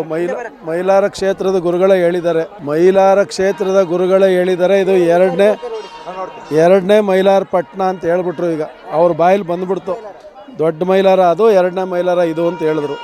ಇಷ್ಟೊಂದು ಸದ್ಭಕ್ತರು ಸೇರಿಸ್ಬೇಕಾದ್ರೆ ನಾವು ಯಾವುದೇ ರಾಜಕಾರಣ ಮಾಡಲಿಲ್ಲ, ಯಾವುದೇ ದುಡ್ಡು ಕೊಟ್ಟು ಜನ ಕರ್ಕೊಂಬಂದಿಲ್ಲ, ಅವರೇ ದುಡ್ಡು ಕೊಟ್ಟು ಅವರೇ. ನೋಡಿ, ಇದೆಲ್ಲ ನೀವು ಕಳಿಸಲ ಬಂದಾಗಿದ್ದಿರಲಿಲ್ಲ, ಎಲ್ಲ ಅಭಿವೃದ್ಧಿನ ಜನನೇ ಮಾಡಿರೋದು. ನಮ್ಮದೇನಿಲ್ಲ ಇಲ್ಲಿ, ನಮ್ಮದೇನೂ ಇಲ್ಲ ಇದರಲ್ಲಿ. ಪಾತ್ರ ಭಗವಂತನಲ್ಲಿ ಒಂದು ಶಕ್ತಿ ಇದೆ, ಪವಾಡ ಇದೆ. ಎಲ್ಲ ಸದ್ಭಕ್ತರು ಇಲ್ಲಿಗೆ ಬರ್ತಕ್ಕಂಥವ್ರು ಯಾರು ಅವಿದ್ಯಾವಂತರಾದರೂ ಕೂಡ ನಂಬಿದ್ದಾರೆ, ವಿದ್ಯಾವಂತರು ಕೂಡ ನಂಬಿದ್ದಾರೆ. ಬಟ್ ಎಲ್ರಿಗೂ ಒಂದೇ ಸಮನಾಗಿ ದೇವರು. ಬೇರೆಯವ್ರಿಗೆ ಈ ಥರ ಆಯಿತು ಅಂತ ಹೇಳ್ತಾ ಇದ್ದೀರಾ, ನಿಮ್ಮ ಜೀವನದಲ್ಲಿ ಆಗಿರೋ ಪವಾಡ ಏನಾದರೂ ಇದೆಯಾ? ನಾನು ಹೇಳಿದ್ದೀನಿ, ಆಲ್ರೆಡಿ ಹೇಳಿದ್ದೀನಿ, ಎಷ್ಟು ಸಲ ಹೇಳಿದ್ದೀನಿ ನಾನು. ಬಂದಾಗೆಲ್ಲ ಹೇಳಿದ್ದೀನಿ, ತಮಗೂ ಹೇಳಿದ್ದೀನಿ, ತಮ್ಮ ಚಾನಲ್ನ ನಿಲ್ಲಿಸಲು. ನಾನು ನನ್ನ ಜೀವನದಲ್ಲಿ ಈ ಭಗವಂತ 22 ವರ್ಷದಲ್ಲಿ ಸ್ಟಾರ್ಟ್ ಆಗುವಾಗ ನನಗೇನು ಗೊತ್ತಿಲ್ಲ. ನಾನು ಈ ದೇವ್ರ ಪ್ರಪಂಚದಲ್ಲಿ ನನಗೆ ಇಷ್ಟೊಂದು ಪವಾಡ ಇರೋ ದೇವ್ರು ನನ್ನ ಹತ್ರಕ್ಕೆ ಬರ್ತದೆ ಅಂತಲೇ ಗೊತ್ತಿಲ್ಲ. ಕರ್ಕೊಂಡು ಬಂದು ಒಬ್ಬ ಸಾಮಾನ್ಯ ಮನುಷ್ಯ, ನಾನು ವಕೀಲರಾದರೂ ಜನಪರಿಚಯನೇ ಇಲ್ಲದೆ ಇರ್ತಕ್ಕಂಥ ಮನುಷ್ಯ ನಾನು. ಅಂಥವನ್ನ ಇವತ್ತು ಸುಭಿಕ್ಷವಾಗಿ ಬದುಕಿಸಿದ್ದಾನೆ ಭಗವಂತ. ಯಾವುದಕ್ಕೆ? ಇದನ್ನು ನಂಬ್ಕೊಂಡಿರೋದಕ್ಕೆ. ಇಲ್ಲಿ ಪವಾಡ ಇದೆ, ಶಕ್ತಿ ಇದೆ. ಈಗಲೂ ನಾನು ಹೇಳ್ತಾ ಇದ್ದೀನಿ, ಇದನ್ನು ಯಾರು ನಂಬ್ಕೊಂಡು ಬರ್ತಾರೋ ಅವ್ರಿಗೆ ಪ್ರತಿಯೊಬ್ಬರಿಗೂ ಒಳ್ಳೇದಾಗೇ ಆಗುತ್ತೆ ಅನ್ನೋದನ್ನು ನಾನು ನಂಬ್ಕೊಂಡು ಹೇಳಿದ್ದೀನಿ. ಆಮೇಲೆ ಯಾವ ರಾಜಕಾರಣಿ ಆದ್ರೇನು, ಯಾವ ದೊಡ್ಡ ಮನುಷ್ಯ ಆದ್ರೇನು, ಬಡವ ಆದ್ರೇನು, ಬಲ್ಲಿದಾದ್ರೇನು ತಾರತಮ್ಯ ಇಲ್ಲದಂಗೆ ಎಲ್ರಿಗೂ, ನಂಬುದಂಥ ಸದ್ಭಕ್ತರಿಗೆ ಎಲ್ರಿಗೂ ಒಳ್ಳೆಯದಾಗಿದೆ. ಲಾಯರ್ ಆದ್ರೇನು, ಇಂಜಿನಿಯರ್ ಆದ್ರೇನು, ಡಾಕ್ಟ್ರ್ ಆದ್ರೇನು, ಒಬ್ಬ ಹೆಬ್ಬೆಟ್ಟಾದರೂ ಕೂಡ ಪರಾಕಾಷ್ಠೆಗೆ ಕೊರತೆ ಇಲ್ಲ. ಭಗವಂತನ ಪವಾಡಕ್ಕೆ ಎರಡನೇ ಪಟ್ಟಣ ಅಂತ ಗುರುಗಳೇ, ಸಾಕ್ಷಾತ್ ಗುರುಗಳೇ ಹೇಳ್ಬಿಟ್ರಲ್ಲ ನಮ್ಮ ಮೈಲಾರ. ಎರಡನೇ ಮೈಲಾರ ಪಟ್ಟಣ ಅಂತ ಇದು ಹೇಳೇಬಿಟ್ರಲ್ಲ ಗುರುಗಳೇ. ವಾಣಿ ನುಡಿದ್ಬಿಟ್ರದು. ಅದು ಒಂದು ಕಾರಣಿಕ ಇದ್ದಂಗೆ ಇಲ್ಲಿಗೆ ಬಂದು ಈ ಪುಣ್ಯಕ್ಷೇತ್ರದಲ್ಲಿ ನುಡಿಬೇಕಾದ್ರೆ ಸುಲಭ ಅಲ್ಲ ಅದು. ಈಗ ನೀವೇ ಪ್ರತ್ಯಕ್ಷ ದರ್ಶಿಗಳು, ಅದಕ್ಕೆ ಪ್ರತ್ಯಕ್ಷ ಸಾಕ್ಷಿಗಳು ನೀವು. ಇನ್ಸಿಡೆಂಟ್ ಹೇಳ್ತಾ ಇದ್ರು, ಏನದು ಚುನಾವಣೆದು? ನಾನು KBC ಅವರ ಪರಮ ಭಕ್ತ. ನಮ್ಮ ಚಂದ್ರಣ್ಣವರು ಅಂದರೆ ನಾವು ಅವರ ಪರವಾಗಿ ಇರ್ತಕ್ಕಂಥವ್ರು. ಅವ್ರು ಗೆಲ್ಲೇಬೇಕು. ಗೆದ್ದರೆ ಬಲಕ್ಕೆ ಕೊಡಿ, ಉತ್ಸವ ಮೂರ್ತಿ ಮಾಡ್ತದೆ, ಗೆದ್ದರೆ ಬಲಕ್ಕೆ ಕೊಡಿ ಅಂತ ಕೊಡಲಿಲ್ಲ. ನಾರಾಯಣಗೌಡರು ಸೋತ್ರೆ ಗೆಡಕ್ಕೆ ಕೊಡಿ, ನಾರಾಯಣಗೌಡರು ಸೋಲ್ಲೇಬೇಕು ಅಂತ ಕೇಳ್ದು. ನಾವು ನೇರವಾಗಿ ಕೇಳ್ದು, ಅದರಲ್ಲಿ 2 ಮಾತು. ಕೊಡಲಿಲ್ಲ, ಬಲಕ್ಕೆ ಕೊಡಲಿಲ್ಲ. ಅವರು ನಾರಾಯಣಗೌಡರು ಗೆಲ್ತಾರೆ ಅಂತಲೇ ಬಲಕ್ಕೆ ಕೊಡ್ತು, ಚಂದ್ರಶೇಖರ್ ಸೋಲ್ತಾರೆ ಅಂತಲೇ ಎಡಕ್ಕೆ ಕೊಡ್ತು. ಫಲಿತಾಂಶ ಹಂಗೆ ಆಯಿತು ಅಷ್ಟೇ. ನಾರಾಯಣಗೌಡರು ಗೆದ್ದರು, KBC ಅವ್ರು ಸೋತರು. ಪವರ್ ಅಲ್ಲ, ಪವಾಡನೇ ಇದೆ. ಪವಾಡ ಸೃಷ್ಟಿಯಾಗಿದೆ ಅಲ್ಲಿ. ಪವರು ಭಗವಂತನ ಹತ್ರ ಇದೆ. ಪವಾಡ ಕಣ್ಣಿಗೆ ಕಾಣಿಸ್ತಾ ಇದೆಯಲ್ಲ ಎಲ್ರಿಗೂ. ಇದು ಶಿವನ ಒಂದು ಮಹಿಮೆ ಆದ್ರೂ ಇದು ಶಿವನ ಒಂದು ಅವತಾರ ಅಂತೀವಲ್ಲ, ಆ ಥರ ಇದು ಒಂದು ಮೈಲಾರ ಲಿಂಗೇಶ್ವರ ಅಂದರೆ ಇದು ಅಲ್ಲಿ ಹಿರಿ ಮೈಲಾರ ಅಂದ್ಬಿಟ್ಟು ಇದು ತುಂಬ ಅಲ್ಲಿ ಆಲ್ಮತ್ತಸ್ಥರು ಕುರುಬರು ಜನಾಂಗದವ್ರು ತುಂಬ ಮಾಡ್ತಾರೆ. ಅಲ್ಲಿ ತುಂಬ ಗುರುಗಳು ಒಡೆಯರಂತ ಶಿಸ್ತು ನಿಯಮಗವ್ರೆ, ಬೇರೆ ಇಲ್ಲಿ ಈ ಕಡೆ ಇರುವಂಗಿಲ್ಲ. ಆದರೆ ಆ ದೇವರು ನಮ್ಮನ್ನು ಏನು ನಾವು ಭಕ್ತಿಯಿಂದ ಏನು ಕೇಳ್ಕೋಬೋದು, ಒಂದೇ ಸಲ ಏನು ಯಾರೂ ಕೊಡಲ್ಲ. ಇಲ್ಲಿದೇನೂ ಇಲ್ಲ. ಈ ಮಹಿಮೆ ಇದೆಯಲ್ಲ ಭೂಮಿದು, ಆ ಮಹಿಮೆ ಈ ಮೈಲಾರ ಲಿಂಗನ ತಂದುಕೊಣಿಸಿದೆ. ಅದರಿಂದ ನಾವು ಇದನ್ನು ಯಾವುದೇ ರೀತಿಯಲ್ಲಿ ನಾವು ಭಗವಂತನಿಗೆ ನೋಡ್ಕೋದ್ರೆ ಅವನು ಇನ್ನೂ ದೊಡ್ಡದಾಗಿ ನಮಗೆ ಕೊಡ್ತಾನೆ ಅಷ್ಟೇ ಸ್ವಾಮಿ. ನಮಗೆ ಅನುದಾನವಾಗಿ ಸಿಕ್ಕಿದಂಥ ಪುಣ್ಯಸ್ಥಳ, ನಾವು ದೇವರಿಗೆ ಬಂದಿದ್ದೀವಿ, ನಮಗೂ ಪುಣ್ಯಸ್ಥಳ ಅಂತ ಗೊತ್ತಾಗಿ ಇಲ್ಲಿ ತಗಡೂರು ಗ್ರಾಮದಲ್ಲಿ ಚೆನ್ನಾಗಿ ಮಾಡವ್ರೆ ಅಂತ ನಾವು ಹೇಳ್ಕೊಬೋದು. ಮೈಲಾರಲಿಂಗೇಶ್ವರ ದೇವಸ್ಥಾನ ಒಳ್ಳೆದಾಗತ್ತೆ ಸ್ವಾಮಿ. ನಾವು ಬಂದಿದ್ದೀವಿ, ನಮಗೂ ಒಳ್ಳೆದಾಗಿದೆ ಸ್ವಾಮಿ. ನಮಗೆ ಒಂದು ಹೆಣ್ಣಿನ ಬಗೆಯಲ್ಲಿ, ನಮ್ಮ ಮಗನ ಬಗೆಯಲ್ಲಿ ನಮ್ಮ ಮಗ ಬಗೆಲಿ ಅಂತ ಬಂದಿದ್ದು ಬಂದಮೇಲೆ ಸಿಕ್ತು, ಕಾರ್ಯನೂ ಆಯಿತು. ಮದುವೆ ಮಾಡಿಬಿಟ್ಟ ಸ್ವಾಮಿ. ಬೇಡ್ಕೊಂಡಿದ್ವಿ, ನಮ್ಮ ಭಕ್ತಿಲಿ ಏನು ಕೊಡಬೇಕು ಕೊಡ್ತೀವಿ ಕಣಪ್ಪ ಅಂತ ಬೇಡ್ಕೊಂಡು ಮದುವೆ ಆಯಿತು, ಕಾರ್ಯನೂ ಆಯಿತು ಸ್ವಾಮಿ. ಇಲ್ಲಿ ದೇವಸ್ಥಾನ ಕಟ್ತಾಯಿದ್ರು, ಬಂದು ಸೇರಿ ಇಲ್ಲೇ ದೇವಸ್ಥಾನಕ್ಕೆ ಪೂಜೆ ಮಾಡೋಕ್ಕೆ ಒಂದು 10 ವರ್ಷ ಪೂಜೆ ಮಾಡಿದೆ. ಆಮೇಲೆ ಕೆಲವರಿಗೆ ಕಷ್ಟ ಅಂತ ಬಂದವರಿಗೆ, ಗಾಳಿ ಅಂತ ಬಂದವರಿಗೆ, ಆಮೇಲೆ ಯಾವುದರ ಮಾನಸಿಕವಾಗಿ ರೋಗ ಇರೋರಿಗೆ ಒಳ್ಳೆಯದಾಗದೆ. ಆಮೇಲೆ ಹೆಣ್ಣು ಮಕ್ಕಳು ಮದುವೆನೇ ಇದ್ದರೆ ನಮಗೆ ವರ ಸಿಗ್ತದೆ ಅಂದರೆ ಬಲ್ಲ ಕಡೆ ಕೊಡೋದ್ರು ಬಲ್ಲ ಕಡೆ ಕೊಟ್ಟಿದ್ದೆ, ಹಾಕಲ್ಲ ಅಂದರೆ ಎಡದ ಕಡೆ ಕೊಟ್ಟಿದ್ದೆ. ಆಮೇಲೆ ಕೋರ್ಟು ಕಚೇರಿಯರಿಗೆಲ್ಲ ಒಳ್ಳೆಯದಾಗದೆ. ನಾವು ಒಂದು 10 ವರ್ಷ ಇಲ್ಲಿ ಪೂಜೆ ಮಾಡಿದ್ದೀವಿ, 10 ವರ್ಷ ಪೂಜೆ ಮಾಡಿದ್ದೀವಿ. ಇಲ್ಲಿ ಭಕ್ತಾದಿಗಳು ಒಳ್ಳೆಯದಾಗದೆ. ಈ ಮೈಲಾರ ಗುರುಗಳು ಹೇಳ್ತಾಯಿದ್ರು, ನಾವು ಕಂಟಿನ್ಯೂ ಮಾಡ್ತಾ ಇದ್ದೀವಿ. ಅದು ಇನ್ನೂ ದಿನಕ್ಕೆ ಜನ ಹೆಚ್ಚುತ್ತೆ ಅವರೇ ಹೊರತು ಕಮ್ಮಿ ಆಯ್ತೇ ಇಲ್ಲ. ಜನ ಅವ್ರವ್ರು ಒಳ್ಳೆಯದಾಗದಿಂದ ಬರ್ತಾವ್ರೆ ಭಕ್ತಾದಿಗಳು ಇಲ್ಲಿಗೆ. ಆಗ್ಲಿಂದ ನಾವು ಆಗಿ ಗೊತ್ತಿಲ್ಲ ಅದ್ರ ಬಗ್ಗೆ ಏನು ಅಂತ, ದೇವಸ್ಥಾನ ಬಗ್ಗೆ ಕಟ್ತಾ ಅದು ಇದು ಅವ್ರಿಗೆ ಒಳ್ಳೆದಾಯಿತು ಭಕ್ತಾದಿಗಳು. ನಾವು ಅವ್ರ ದಿನಕ್ಕೆ ಹೆಚ್ಚದ್ದು. ಆಮೇಲೆ ಪ್ರತಿ ಹುಣ್ಣಿಮೆಲೆ ಅನುದಾನ ಮಾಡೋಕೆ ಕೇಳ್ಕೊಂಡು ಕೇರ್ಪೇಟೆ, ಮಂಡ್ಯ ಎಲ್ಲರೂ ಅವ್ರಿಗೂ ಎಲ್ಲಿ ಕೇಳಿರ್ತಾರೆ ಶಬ್ದ ಈಗ ಒಳ್ಳೆದಾಯ್ತದೆ ಅಂದರೆ ಅಲ್ಲಿ ಬಂದಿಂದ ಕೇಳ್ಕೊಂಡು ಕೇರ್ಪೇಟೆ, ಹೊಳೆನರಸೀಪುರ, ಚನ್ನರಾಯಪಟ್ಟಣ, ಆಮೇಲೆ ಶ್ರೀರಂಗಪಟ್ಟಣ, ಮೈಸೂರು ಕಡೆಯಿಂದ ಬರ್ತಾರೆ. ಪೊಲೀಸರು ಅಂತಲ್ಲ, ನಮಗೆ ಬಟ್ಟೆ ಹಾಕಿರೋಕ್ಕಲ್ಲ, ಯಾರು ಅವರು ಕೇಳ್ತಾ ಇರ್ತಾರೆ, ಲಾಯರು ಕೇಳ್ತಾ ಇರ್ತಾರೆ, ಶಾಸಕರಿಗಂತೂ ಯಾರಿಗೂ ಗೊತ್ತಿರೋಕ್ಕಲ್ಲ. ನಾವು ಅವರು ಒಳ್ಳೆದಾಯಿತು ಕೈ ಮುಗಿದು ಕೇಳ್ಕೊತಾರೆ, ಬಲಗಡೆ ಹಾಕಲ್ಲ ಅಂದರೆ ಎಡಗಡೆ ಕೊಡ್ತದೆ. ಅವ್ರು ಪೊಲೀಸರು, ಡಾಕ್ಟ್ರು ಅವರ ಭಕ್ತಿ ಒಳ್ಳೆದಾಯ್ತದೆ ಕೆಟ್ಟದಾಯ್ತು ಅವ್ರ ವಿಚಾರ ಇದು ಬರ್ತು, ಅದು ನಮ್ಮದೇನಿಲ್ಲ. ಜನ ಏನೆಲ್ಲ ನೀವು ಹಿಡ್ಕೊಂಡು ಹೋರಿ, ಅದು ತಿರ್ದವ್ರು ನಿಮ್ಮ ಅನುಭವ. ಅದು ಹಂಗೆ, ಅದು ನಮ್ಮದು, ನಾವು ತಿರ್ಸೋದು ಅದೇನಿಲ್ಲ. ನೀವು ಹೊತ್ಕೊಂಡ್ರೆ ತಿರ್ಗೋದು ನಿಮ್ಮ ಬಾಯಿ ಬಿಟ್ಟು ಕೇಳಿ ಕೆಟ್ಟದಾಯ್ತದೆ ಅಂದರೆ ನಿಮಗೆ ಎಡದ ಕಡೆಗೆ ಆಯ್ತು, ಒಳ್ಳೇದಾಯ್ತದೆ ಅಂದರೆ ಬಲದ ಕಡೆಗೆ ಆಯ್ತದೆ. ನಮಗೆ ನಮ್ಮ ವೈಫ್ ಅವ್ರದ್ದು ಸ್ವಲ್ಪ ಆರೋಗ್ಯ ವ್ಯತ್ಯಾಸ ಆಗ್ಬಿಟ್ಟಿತ್ತು. ಸ್ವಲ್ಪ ಏನೋ ಭೂತ ದಯ್ಯ ಅಂತ ಹಿಂದೆ ಕಾಲದಲ್ಲಿ ಮಾತಾಡ್ತಾರಲ್ಲ, ಆ ರೀತಿ ಆಗ್ಬಿಟ್ಟಿತ್ತು. ಅದು ನಮ್ಗೆ ಇಲ್ಲಿಗೆ ಬಂದಮೇಲೆ ತುಂಬ ಒಳ್ಳೇದಾಗಿತ್ತು. ಎಲ್ಲ ಕಡೆ ಸುತ್ತಾಡಿದ್ವಿ, ಎಲ್ಲೂ ಗುಣ ಆಗಿರಲಿಲ್ಲ. ಈ ದೇವಸ್ಥಾನಕ್ಕೆ ಬಂದಮೇಲೆ ಮೈಲಾರ ಲಿಂಗೇಶ್ವರಂಗೆ ಚೆನ್ನಾಗಿ ಹುಷಾರಾಗಿದ್ವಿ. ನಮ್ಮ ಮನೆ ಫ್ಯಾಮಿಲಿ ಎಲ್ಲ ಚೆನ್ನಾಗಿದ್ವಿ ಸರ್. ಆಮೇಲೆ ನಮಗೆ ಯಾವುದೇ ಹಣಕಾಸು ಅಭಿವೃದ್ಧಿ ಇತ್ತಿರಲಿಲ್ಲ. ಎಲ್ಲೋದ್ರೂ ನಮಗೆ ಜೀವನ ಮಾಡೋದೇ ಕಷ್ಟ ಆಗ್ಬಿಟ್ಟಿತ್ತು. ತುಂಬ ಅಂದರೆ ತುಂಬ ಕ್ರಿಟಿಕಲ್ ಆಗ್ಬಿಟ್ಟಿತ್ತು ನಮ್ಮ ಜೀವನ. ಇಲ್ಲಿಗೆ ಬಂದಮೇಲೆ ಎಲ್ಲ ಥರದಲ್ಲೂ ಒಳ್ಳೇದು ಮಾಡಿದ್ದಾನೆ ಭಗವಂತ. ಅವತ್ತು ಬರೀ ಕೈಲಿ ಬಂದೋ, ಇವತ್ತು ಫುಲ್ ಜಾಬ್ ತುಂಬ ಕಳ್ಸೋನೆ ನನಗೆ ಭಾಗ್ಯವ. ಸತ್ಯ, ಸುಳ್ಳು ಯಾಕೆ ಹೇಳಿ? ಭಗವಂತನ ಸನ್ನಿಧಿಲಿ ಸುಳ್ಳು ಹೇಳೋಕ್ಕಾಗುತ್ತಾ ಸರ್? ನಿಮಗೂ ನಮಗೂ ಸುಳ್ಳು ಹೇಳ್ಕೊಬೋದು, ಭಗವಂತಗೆ ಸುಳ್ಳು ಹೇಳೋಕ್ಕಾಗಲ್ವಲ್ಲ. ಒಳ್ಳೇದು ಮಾಡೋನೆ, ಆರೋಗ್ಯ ಚೆನ್ನಾಗಿದ್ದೀವಿ, ಆರಾಮಾಗಿದ್ದೀವಿ. ಮಕ್ಕಳಿಬ್ಬರು ಇಂಜಿನಿಯರಿಂಗ್ ಮಾಡಿಸ್ತಿದ್ದೀವಿ. ಒಳ್ಳೆ ಹ್ಯಾಪಿಯಾಗಿದ್ದೀವಿ ಈಗ ಫ್ಯಾಮಿಲಿ. ಹೋಗಾಗ ಫುಲ್ ಜಾಬು ನಮ್ಮ ಭಾಗ್ಯನೇ ಕೊಟ್ಬಿಟ್ಟವನೆ ಭಗವಂತ. ಹೌದು ಸ್ವಾಮಿ, ನಾವು ಒಂದು ಆಟೋ ಡ್ರೈವರು ಇಬ್ಬರು ಮಕ್ಕಳನ್ನ ಇಂಜಿನಿಯರಿಂಗ್ ಮಾಡಿಸ್ತಿದ್ದೀವಿ ಅಂದರೆ ಗ್ರೇಟ್ ಅಲ್ವೇ? ಯೋಚನೆ ಮಾಡಿ. ನಮ್ಗೆ ಏನೇನಿಲ್ಲ, ಎಲ್ಲ ಭಗವಂತನ ದಯೆ. ಚೆನ್ನಾಗಿದ್ದೀವಿ. ಇದಕ್ಕಿಂತ ಇನ್ನೇನು ಬೇಕು ಸರ್? ಇದು 10 ವರ್ಷದಿಂದ ಅನುಭವ ನಮಗೆ. ಹೌದು, 10 ವರ್ಷದಿಂದ ಬಂದಾಗ ಏನಿರಲಿಲ್ಲ. ಇವತ್ತು 11ನೇ ವರ್ಷಕ್ಕೆ ಕಾಲಿಟ್ಟಿದ್ದೀವಿ, ಚೆನ್ನಾಗಿಟ್ಟಿದ್ದಾನೆ. ಪವಾಡ ಜೀವನದಲ್ಲಿ ನಾನು ಬೇರೆ ಸತ್ತೋಗಿ ಸೂಸೈಡ್ ಮಾಡ್ಕೋಬೇಕು ಅಂದ್ಕೊಂಡಿದ್ದೆ. ಭಗವಂತ ಯಾವುದೋ ರೂಪದಲ್ಲಿ ಬಂದು ನಾನು ಕಾಪಾಡಿ ಕೈ ಹಿಡ್ದವನೆ. ತುಂಬ ಜನದ ಬಂದವ್ರಿಗೆಲ್ಲ ನಾನು ಎಂಕರೇಜ್ ಮಾಡ್ತೀನಿ. ಇದೇ ಥರ ಬಂದು ಹೇಳ್ತೀನಿ ನಾನು, ಹಿಂಗೆ ನಾವು ಈ ಥರ ಇದ್ದೋ, ಕೆಳಮಟ್ಟಕ್ಕೆ ಹೊರಟೋಗಿದ್ದೋ, ಈ ಥರ ಬಂದು ನೆಮ್ಕೊಳ್ಳಿ, ಭಗವಂತನ ಸೇವೆ ಮಾಡಿ ಒಳ್ಳೇದಾಗುತ್ತೆ ಅಂತ ಹೇಳ್ತೀವಿ. ಎಲ್ಲ ಫುಲ್ ಎಲ್ಲ ಆಲ್ರೌಂಡ್ ಎಲ್ಲ ಫೋನ್ ಮಾಡ್ತಾರೆ. ನಮ್ಮ ಕಾಂಟ್ಯಾಕ್ಟ್ ನಂಬರ್ ಇರೋರು ಯಾವ ಥರ ಏನು ಅಂತ ಎಲ್ಲ ವಿಚಾರ ಹೇಳ್ತೀವಿ ಸರ್. ಸತ್ಯ ಹೇಳ್ತೀವಿ. ಇಲ್ಲ ಬರಲೇಬೇಕು, ಪುಣ್ಯಕ್ಷೇತ್ರ ಬೆಳೀಲಿ ಬುದ್ಧಿ. ಅಯ್ಯೋ ಬರಬೇಡಿ ಅನ್ನೋಕ್ಕಾಗಲ್ಲ. ಬನ್ನಿ, ಕಷ್ಟದಲ್ಲಿರೋ ಬನ್ನಿ, ದುಡ್ಡಿನ ಅಭಾವ ಇರೋರು, ಎಲ್ಲರೂ ಏನೇನೋ ಮಾಡ್ಕೊಂಡು ಸಾಯ್ತಾರೋರೆಲ್ಲ ಬನ್ನಿ, ದುಡ್ಡಿರೋರು ಅಲ್ಲೇ ಇರಿ ಅಂತೀವಿ. ಒಳ್ಳೇದಾಗಿ ಬಯಸೋರಿಗೆ ಭಗವಂತ ಸೇವೆ ಮಾಡ್ಕೊಂಡು ಹೋದರೆ ಒಳ್ಳೇದು ಮಾಡ್ತಾನೆ. ಯಾವ ಥರ ಏನಿಲ್ಲ ಸ್ವಾಮಿ, ನಾವು ಹಿಂಗೆ ನಾವು ರಾಜಕೀಯ ಮಾಡ್ತಾಯಿದ್ದೀವ, ಇನ್ಫ್ಲುಯೆನ್ಸ್ ಮಾಡೋಕ್ಕೆ ಏನಿಲ್ಲ. ಭಗವಂತನ ಆತ್ಮದಿಂದ ಭಕ್ತಿ ಮಾಡಬೇಕು ಸರ್. ಆತ್ಮದಲ್ಲಿ ಭಕ್ತಿಯಿಂದ ಕೇಳ್ಕೋಬೇಕು. ಸ್ವಾಮಿ ನನಗೆ ಹಿಂಗೆ ತೊಂದರೆ ಇದೆ, ನಾವು ಈ ಡಾಕ್ಟ್ರ್ ಹತ್ರ ಹೋಗ್ತೀವಿ, ಡಾಕ್ಟ್ರ್ ಹತ್ರ ಇಂಪ್ಲೆನ್ಸ್ ಮಾಡಿದ್ರೆ ಹುಷಾರು ಮಾಡ್ತಾನೆ. ಏನಿಲ್ಲ, ಆಪ್ರೇಷನ್ ಮಾಡಲೇಬೇಕು ಅಂದರೆ ಆಪ್ರೇಷನ್ ಮಾಡೇ ಮಾಡ್ತಾರೆ. ನಿನಗೆ ಕಿಡ್ನಿ ಫೇಲ್ಯೂರ್ ಅಂದರೆ ಕಿಡ್ನಿ ಫೇಲ್ಯೂರ್ ಅಂತಲೇ ಹೇಳೋದಲ್ವೇ ಸರ್, ಬೇರೆ ಇನ್ನೇನಿಲ್ಲ. ಕೃಷಿ ನಮಗೆ ಬೋರ್ವೆಲ್ಲಲ್ಲಿ ನಮಗೆ ನೀರು ಇರಲಿಲ್ಲ. ಹೌದು, ನಾವು ಸುಮಾರು ಒಂದು 350-400 ಅಡಿ ಒಡಿಸ್ಬೇಕು ಅಂತ ಯೋಚನೆ ಮಾಡ್ಕೊಂಡು ಹಿಂದೆ ಇದ್ವಿ. ನಾವು ಭಗವಂತನ ಹತ್ರ ಪ್ರಾರ್ಥನೆ ಮಾಡ್ಕೊಂಡು, ಸ್ವಾಮಿ ಹಿಂಗೆ ಆಗ್ಬಿಟ್ಟಿದೆ ಕಣಪ್ಪ, ನನ್ನ ಜೀವನ ಕಷ್ಟ ಆಗುತ್ತೆ, ನಮಗೆ ಹಣಕಾಸು ಸ್ವಲ್ಪ ಪ್ರಾಬ್ಲಮ್ಮು, ಬೋರ್ ತೆಗಿಸ್ಬೇಕು ಅಂತ ಹೇಳ್ತಾವ್ರೆ ಅಂದರೆ, ಬೇಡಪ್ಪ ನಾನು ಇರೋದೇ ನಿನಗೆ ಒಳ್ಳೇದು ಮಾಡ್ಕೊಡ್ತೀನಿ ಅಂತ ಹೇಳ್ತು ಭಗವಂತ. ಒಳ್ಳೇದಾಗಿದೆ. ಈಗ ಅದೇ ಹೊಡಿತಾ ಇದ್ವಿ ಕಂಟಿನ್ಯೂಸ್ ಆಗಿ. ಚೆನ್ನಾಗಿ 5 ಇಂಚ್ ನೀರು ಹೊಡಿತದೆ. ಹೌದು, ಗ್ಯಾಪ್ ಏನಿಲ್ಲ, ಚೆನ್ನಾಗಿದ್ದೀವಿ. ಹೌದು ಸರ್, ನಮಗೆ ಏನಾರು ಬೇಕು ಅಂದರೆ ಎಷ್ಟು ಅಡಿಗೆ ಬೇಕು ಅಂದರೆ ಅಷ್ಟು ಅಡಿಗೆ ಕೊಡ್ತಾನೆ ಭಗವಂತ. ನೀವು ಏನು ಬೇಕಾದ್ರೂ ಕೇಳ್ಕೊಳ್ಳಿ, ಯಾವ ಥರ ನಿಮ್ಗೆ ಇಂಥ ಪಾಯಿಂಟಲ್ಲಿ ಬಂದು ಮಾಡಿಸ್ಬೇಕು ಅಂತ ನೀವು ಮೊದಲು ಒಬ್ಬರನ್ನ ಟೆಸ್ಟಿಂಗ್ ಕರ್ಕೊಂಡೋಗಿ ಇಂಥ ಜಾಗದಲ್ಲಿ ಹಿಂಗೆ ಮಾಡಿಸಿದ್ದೀವಿ ಅಂತ ಒಂದು ಸ್ವಲ್ಪ ಮಣ್ಣು ಭೂಮಿಯಿಂದ ತಂದು ಇಲ್ಲಿ ಭಗವಂತನ ಹತ್ರ ಕೇಳ್ಕೊಂಡ್ರೆ ಇಷ್ಟು ಅಡಿಗೆ ಬರ್ತದೆ ಅಂತ ಪ್ರಾರ್ಥನೆ ಮಾಡಿಕೊಡ್ತೇವೆ.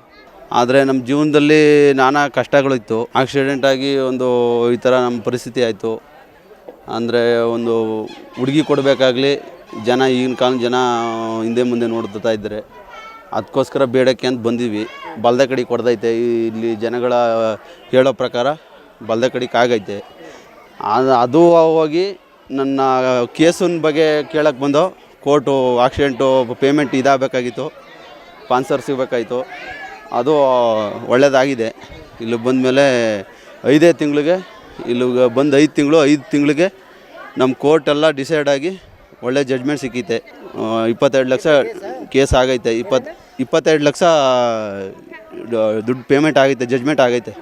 ಇಲ್ಲಿ ಬಂದಮೇಲೆ ಹಾಗೆ ಆಗುತ್ತೆ ಅಂದರೆ ಬಲ್ದ ಕಡೆ ಆಗುತ್ತೆ ಅಂದರೆ ಆಗುತ್ತೆ, ಎಡದ ಕಡೆ ಆಗುತ್ತೆ ಅಂದರೆ ಇಲ್ಲ. ಬಲ್ದ ಕಡೆಗೆ ಹೊಡೀತು. 3 ಸುತ್ತು ಹೊಡಿಯೋದ್ರೆ 3 ಸುತ್ತು. ಅದು ಇರಲಿ. ನನ್ನ ಜೀವನದಲ್ಲಿ ಮೊದಲು ನಾನು ಪಾಯಿಂಟ್ ಮಾಡ್ತಿದ್ದೆ. ನಾನು ನೀರನ್ನು ತೆಗೆ ಜಲ ಕಂಡು ಹಿಡಿಯೋದು ಪಾಯಿಂಟ್ ಮಾಡ್ತಿದ್ದೆ. ಆ ಪಾಯಿಂಟ್ ಮಾಡೋ ಇದನ್ನೂ ಅವನೇ ಭಗವಂತನೇ ತೋರಿಸ್ತಾನೆ. ಇಲ್ಲಿ ಬಂದಂಥ ಭಕ್ತಾದಿಗಳನ್ನ ನೀರಿಗಾಗಿ ಬಂದರೆ ಅವನೇ ಬಂದು ಇವ್ರು ಕರ್ಕೊಂಡೋಗಿ ಮಾಡಿಸಿ ಪಕ್ಕಾ ನೀರು ಬಂದೇ ಬರುತ್ತೆ ಅಂತ ಅವನೇ ವಾಕ್ಯ ಕೊಡ್ತಾರೆ. ಜೀವನದಲ್ಲಿ ಚೆನ್ನಾಗಿದ್ದೀವಿ. ಒಟ್ಟಿನಲ್ಲಿ ಇನ್ನೊಂದು ಆಗಬೇಕು, ಭಗವಂತ ಮದುವೆದೊಂದು ಆಗಬೇಕು, ಅದು ಹುಡುಗಿದೊಂದು. ಅದೇ ಅಲ್ವಾ ಜೀವನ. ಈಗ ಹಿಂಗೆ ಇದ್ದರೆ ಏನು ಸಾರ್ಥಕತೆ ಆಗುತ್ತೆ ಮನುಷ್ಯನ ಜೀವನ? ಎಲ್ಲ ಇದೆ ಸ್ವಾಮಿ, ಭಗವಂತ ಎಲ್ಲ ಕೊಟ್ಟವನೇ. ಅವ್ರ ಹತ್ರ ಕೇಳೋಕ್ಕಾಗುತ್ತಾ? ನಾನು ಜೀವನದ ಬಗ್ಗೆನೇ ಕೇಳೋಕೆ ಹೋಗಿಲ್ಲ. ಏನೋ ಭಗವಂತ ಕಾಪಾಡ್ತಾನೆ ಅಂತ ನೋಡ್ತಾ ಇದ್ದೀವಿ. ನಮ್ಮಿಂದ ಒಳ್ಳೇದಾಗೈತೆ. ನಮ್ಮ ಸ್ಟಾರ್ಟ್ ಮಾಡಿದಾಗ ಫಸ್ಟು ಅಂದರೆ ಸ್ವಲ್ಪ ಪರವಾಗಿಲ್ಲ ನಡೀತಿತ್ತು. ನಂತರ ಆಮೇಲೆ ಯಾರು ಏನೇ ಕೇಳ್ಕೊಂಡ್ರು ಬಗೆಹರ್ತಾ ಇತ್ತು. ಅಂದರೆ ನಾವೇನಾದರೂ ಕೂತ್ಕೊಂಡ್ರೆ ನಾವೇನು ಕೇಳಬೇಕಂದ್ರೆ, ಈಗ ನಾವು ಒಂದು ಹುಣ್ಣಿಮೆಲಿ ದೇವರು ಉತ್ಸವ ಮಾಡ್ತಾರೆ. ಅಂಥ ಟೈಮ್ಗಳಲ್ಲಿ ಉತ್ಸವ ಮಾಡೋ ಟೈಮಲ್ಲಿ ಏನಾದರೂ ನಾವು ಮನಸ್ಸಲ್ಲಿ ಕೂತ್ಕೊಂಡು ಏನಾದರೂ ನಮ್ಗೆ ಇಂಥದ್ದು ಆಗಲೇಬೇಕು ಅಂತ ಅಂದಾಗ ಅದು ಒಂದು ಜಾಗ, ನಾವೇನಾದರೂ ಅಂದ್ಕೊಂಡು ಒಂದು ಜಾಗವನ್ನು ಕೂತ್ಕೊಂಡಿರ್ತೀವಿ.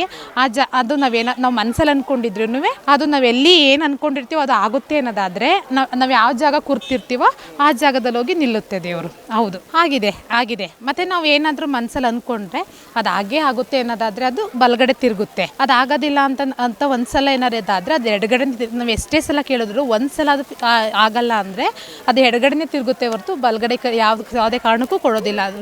ಹೌದು, ಎಲ್ರಿಗೂ ಒಳ್ಳೇದಾಗಿದೆ ಅಲ್ವಾ, ಹಾಗಾಗಿ ಎಲ್ಲರೂ ಬರ್ತಾ ಇರ್ತಾರೆ. ಎಲ್ರಿಗೂ ಒಳ್ಳೇದಾಗಿದೆ. ಅಂದರೆ ಒಬ್ಬೊಬ್ಬರು ನಂಬಿಕೆ ಇದ್ದಂಗೆ. ಈಗ ಒಬ್ಬೊಬ್ಬರು ಬೇರೆ ದೇವ್ರು ನಂಬ್ತಾರೆ, ಅವ್ರಿಗೆ ಪೊಲೀಸ್ ಆಗಿರ್ಬೋದು, ಲಾಯರ್ಗೆ ಆಗಿರ್ಬೋದು, ಈ ದೇವ್ರ ಮೇಲೆ ತುಂಬ ನಂಬಿಕೆ ಇರ್ಬೋದು. ಹಾಗಾಗಿ ಅವರು ಇಲ್ಲಿಗೆ ಬರ್ತಾರೆ. ಯಾಕೆಂದರೆ ಅವರು ಏನು ಮನಸ್ಸಲ್ಲಿ ಅಂದ್ಕೊಂಡಿರುತ್ತೋ ಆ ಕಾರ್ಯಗಳಾಗಿರುತ್ತೆ ಅಲ್ವಾ, ಅದಕ್ಕೋಸ್ಕರ. 2ನೇ ಮೈಲಾರ ಅಂತಂದರೆ ದೊಡ್ಡ ಮೈಲಾರ ಅಲ್ಲಿದೆ. ಇದು ಚಿಕ್ಕ ಮೈಲಾರ ಆಗ್ಬೋದು. ಯಾಕೆಂದರೆ ಅಷ್ಟು ವರ್ಷಗಳಿಂದ ಪೂಜೆ ಪುರಸ್ಕಾರ ಎಲ್ಲ ನಡೀತಿದೆ. ಪ್ರತಿ ಹುಣ್ಮೇಲೂ ಪೂಜೆ ನಡೆಯುತ್ತೆ. ಪ್ರತಿ ಹುಣ್ಮೇಲೂ ತುಂಬ ಜನ ಬರ್ತಾರೆ. ಮತ್ತು ಅನ್ನದಾಸೋಹ ಇರುತ್ತೆ, ಎಲ್ಲ ಇರುತ್ತೆ ಅಲ್ವಾ. ಹಾಗಾಗಿ ಆದರೂ ಆಗ್ಬೋದು. ದೇವ್ರ ಮಹಿಮೆ ಇದ್ದಂಗೆ. ಅವ್ನ ಮಹಿಮೆ ಯಾರು ಹೇಳೋಕ್ಕಾಗಲ್ಲ, ಯಾರು ಕೊಂಡಾಡೋಕ್ಕೂ ಆಗಲ್ಲ. ನಾವು ಎಷ್ಟು ಭಕ್ತಿಯಿಂದ, ಶ್ರದ್ಧೆಯಿಂದ, ವಿನಯದಿಂದ ನಡೀತೀವೋ ಅಷ್ಟೇ ನಮ್ಮನ್ನು ಕಾಪಾಡೋನೆ. ನಾನು ಸತ್ತೋಗ್ತಾ ಇದ್ದೆ, ಕಾಯಿಲೆ ಬಂದು ಕಿಡ್ನಿ ವೀಕ್ ಇದೆ, ಶುಗರ್ ಇದೆ, ಎಲ್ಲ ಇದೆ. ನಾನು ಬದುಕಿಸ್ಕೊಡ್ತೀನಿ ಅಂತ ಹೇಳ್ದ, ಬಸ್ ಕೊಟ್ಟ, ಕರ್ಸ್ಕೊತೀನಿ ಅಂದ. ಇಷ್ಟು ದಪ್ಪ ಆಗಿದ್ದ ಬೀಜ ನಡೆಯೋಕ್ಕಾಗ್ತಾ ಇರಲಿಲ್ಲ. ನನ್ನ ಹಬ್ಬಕ್ಕೆ ನಾನು ಕರ್ಸ್ಕೊಳ್ಳೋದು ಸತ್ಯ ಅಂತ ಮಾತು ಕೊಟ್ಟ, ಬಂದಿದ್ದೀನಿ. ಕೆಂಪೇಗೌಡ ಹಾಸ್ಪಿಟ್ಲಲ್ಲಿ ಅಡ್ಮಿಂಟ್ ಆದೆ. ಬದುಕೋಕ್ಕಾಗಲ್ಲ ನೀನು ಅಂದರು. ಅಲ್ಲೇ ಮನೆಗೋಸ್ಕರ ಸ್ಮರಣೆ ಮಾಡಿದೆ. ಸತ್ತರೆ ನಿನ್ನ ಪಾದ, ಬದುಕಿದ್ರೆ ನಿನ್ನ ಪಾದ, ಎರಡೂ ನಿನ್ನ ಪಾದವೇ. ಎರಡರಲ್ಲಿ ನೀನು ಯಾವ್ದು ಉಳಿಸ್ಕೊತೀಯೋ ನೀನು ಉಳಿಸ್ಕೊ. ನಾನು ನಿನ್ನ ಮಗ. ಇವತ್ತು ಬಂದಿದ್ದೀನಿ, ಕಷ್ಟಪಟ್ಟು ಈ 3 ಗಂಟೆನಲ್ಲಿ ಬಂದಿದ್ದೀನಿ. ಯಾವ ಮನುಷ್ಯರ ಮೇಲೂ ಬಂದಿದ್ದು ನಾನು ದೇವ್ರು ಕೇಳಿಲ್ಲ. ಯಾವ ಮನುಷ್ಯರ ಮೇಲೂ ದೇವ್ರು ಬಂದು ನನಗೆ ಇಲ್ಲಿ ಹೇಳಿಲ್ಲ. ಭಕ್ತಿಯಿಂದ ಪೂಜೆ ಮಾಡಿಕೊಟ್ಟವ್ರೆ, ಭಂಡಾರ ಕೊಟ್ಟರು. ಇಟ್ಕೊಳ್ಳಿ, ಪ್ರಾರ್ಥನೆ ಮಾಡ್ಕೊಳ್ಳಿ, ಇಷ್ಟೇ. ಬದುಕಿದ್ದೀನಿ, 25 ವರ್ಷ ಇರ್ತೀನಿ. ಇದೇ ನಿನ್ನ ಟಿ ವಿ 25 ವರ್ಷ ಬಾ, ನಾನು ನಿನ್ನ ಹತ್ರ 25 ವರ್ಷ ಮಾತಾಡ್ತೀನಿ. ವರ್ಷಕ್ಕಲ್ಲ, ಹೌದು. ಇನ್ನು 25 ವರ್ಷ ಬದುಕ್ತೀನಿ. ಡಯಾಲಿಸಿಸ್ ಮಾಡ್ತಾಯಿದ್ರು, ಅವನ ಹೆಸರು ಮೇಲೆ ಬದುಕ್ತೀನಿ. ಇದು ಇಷ್ಟು ಸತ್ಯ. ಪುನಃ ಜನ್ಮ ಕೊಟ್ಟಂಗೆ ನಾವು ಬಂದಿದ್ದ ದಿವಸ ಬೆಳಿಗ್ಗೆನೆ ಸ್ವಾಮಿಯವ್ರಿಗೆ ಒಂಥರ ಆಶೀರ್ವಾದ ಮಾಡ್ದಂಗೆ. ಅವ್ರಿಗೆ ಕಿಡ್ನಿ ಎರಡೂ ವೀಕ್ ಆಗೈತೆ. ನಾಳೆ ಒಂದು 2 ವರ್ಷ ಆಗಿತ್ತು, ತೀರ ಎದ್ದೊಳಕ್ಕೆ ಆಗ್ತಾ ಇರಲಿಲ್ಲ. ಇಲ್ಲಿಗೆ ಬಂದಮೇಲೆ ಅವ್ರಿಗೆ ಎಲ್ಲ ಒಳ್ಳೇದಾಗೈತೆ. ಒಂಥರ ನಮಗೇನೋ ಒಂಥರ 1 ಕೋಟಿ ಕೊಟ್ಟಂಗೆ ಆಗ್ಬಿಟ್ಟೈತೆ. 1 ಕೋಟಿ ಕೊಟ್ಟಂಗೆ ಆಗೈತೆ. ಇದು ದುಡ್ಡು ಮುಖ್ಯ ಅಲ್ಲ. ನಮಗೇನೋ ಒಂಥರ ಏನೋ ಇಲ್ಲಿ ಏನೋ ಸಿಕ್ಬಿಟ್ಟೈತೆ ನಮಗೆ ಪುನಃ ಜನ್ಮ, ನಮ್ಮ ಯಜಮಾನ್ರಿಗೆ ಇಷ್ಟ ಇದಾಗೈತಲ್ಲ ಅನ್ನೋದು ಒಂದು ಆಶೀರ್ವಾದ ನಮಗೆ. ಪುನಃ ಜನ್ಮ ಡಾಕ್ಟ್ರ್ ಕೊಟ್ಟಂಗೆ ಡಾಕ್ಟ್ರಿಗಿಂತ ಹೆಚ್ಚಾಗಿ ಕೊಟ್ಟವನಲ್ಲ ಭಗವಂತ. ಎದ್ದೊಳಕ್ಕೆ ಆಗ್ತಾ ಇರ್ಲಿವಲ್ಲ ಅವ್ರಿಗೆ, ಬದುಕಕ್ಕೆ ಆಗಲ್ಲ ಅಂತ ಇದ್ರಲ್ಲ. ನಾ ಡಾಕ್ಟ್ರುಗಳೇ ಆಗಲ್ಲಮ್ಮ ಅಂದ್ಬಿಟ್ರಲ್ಲ.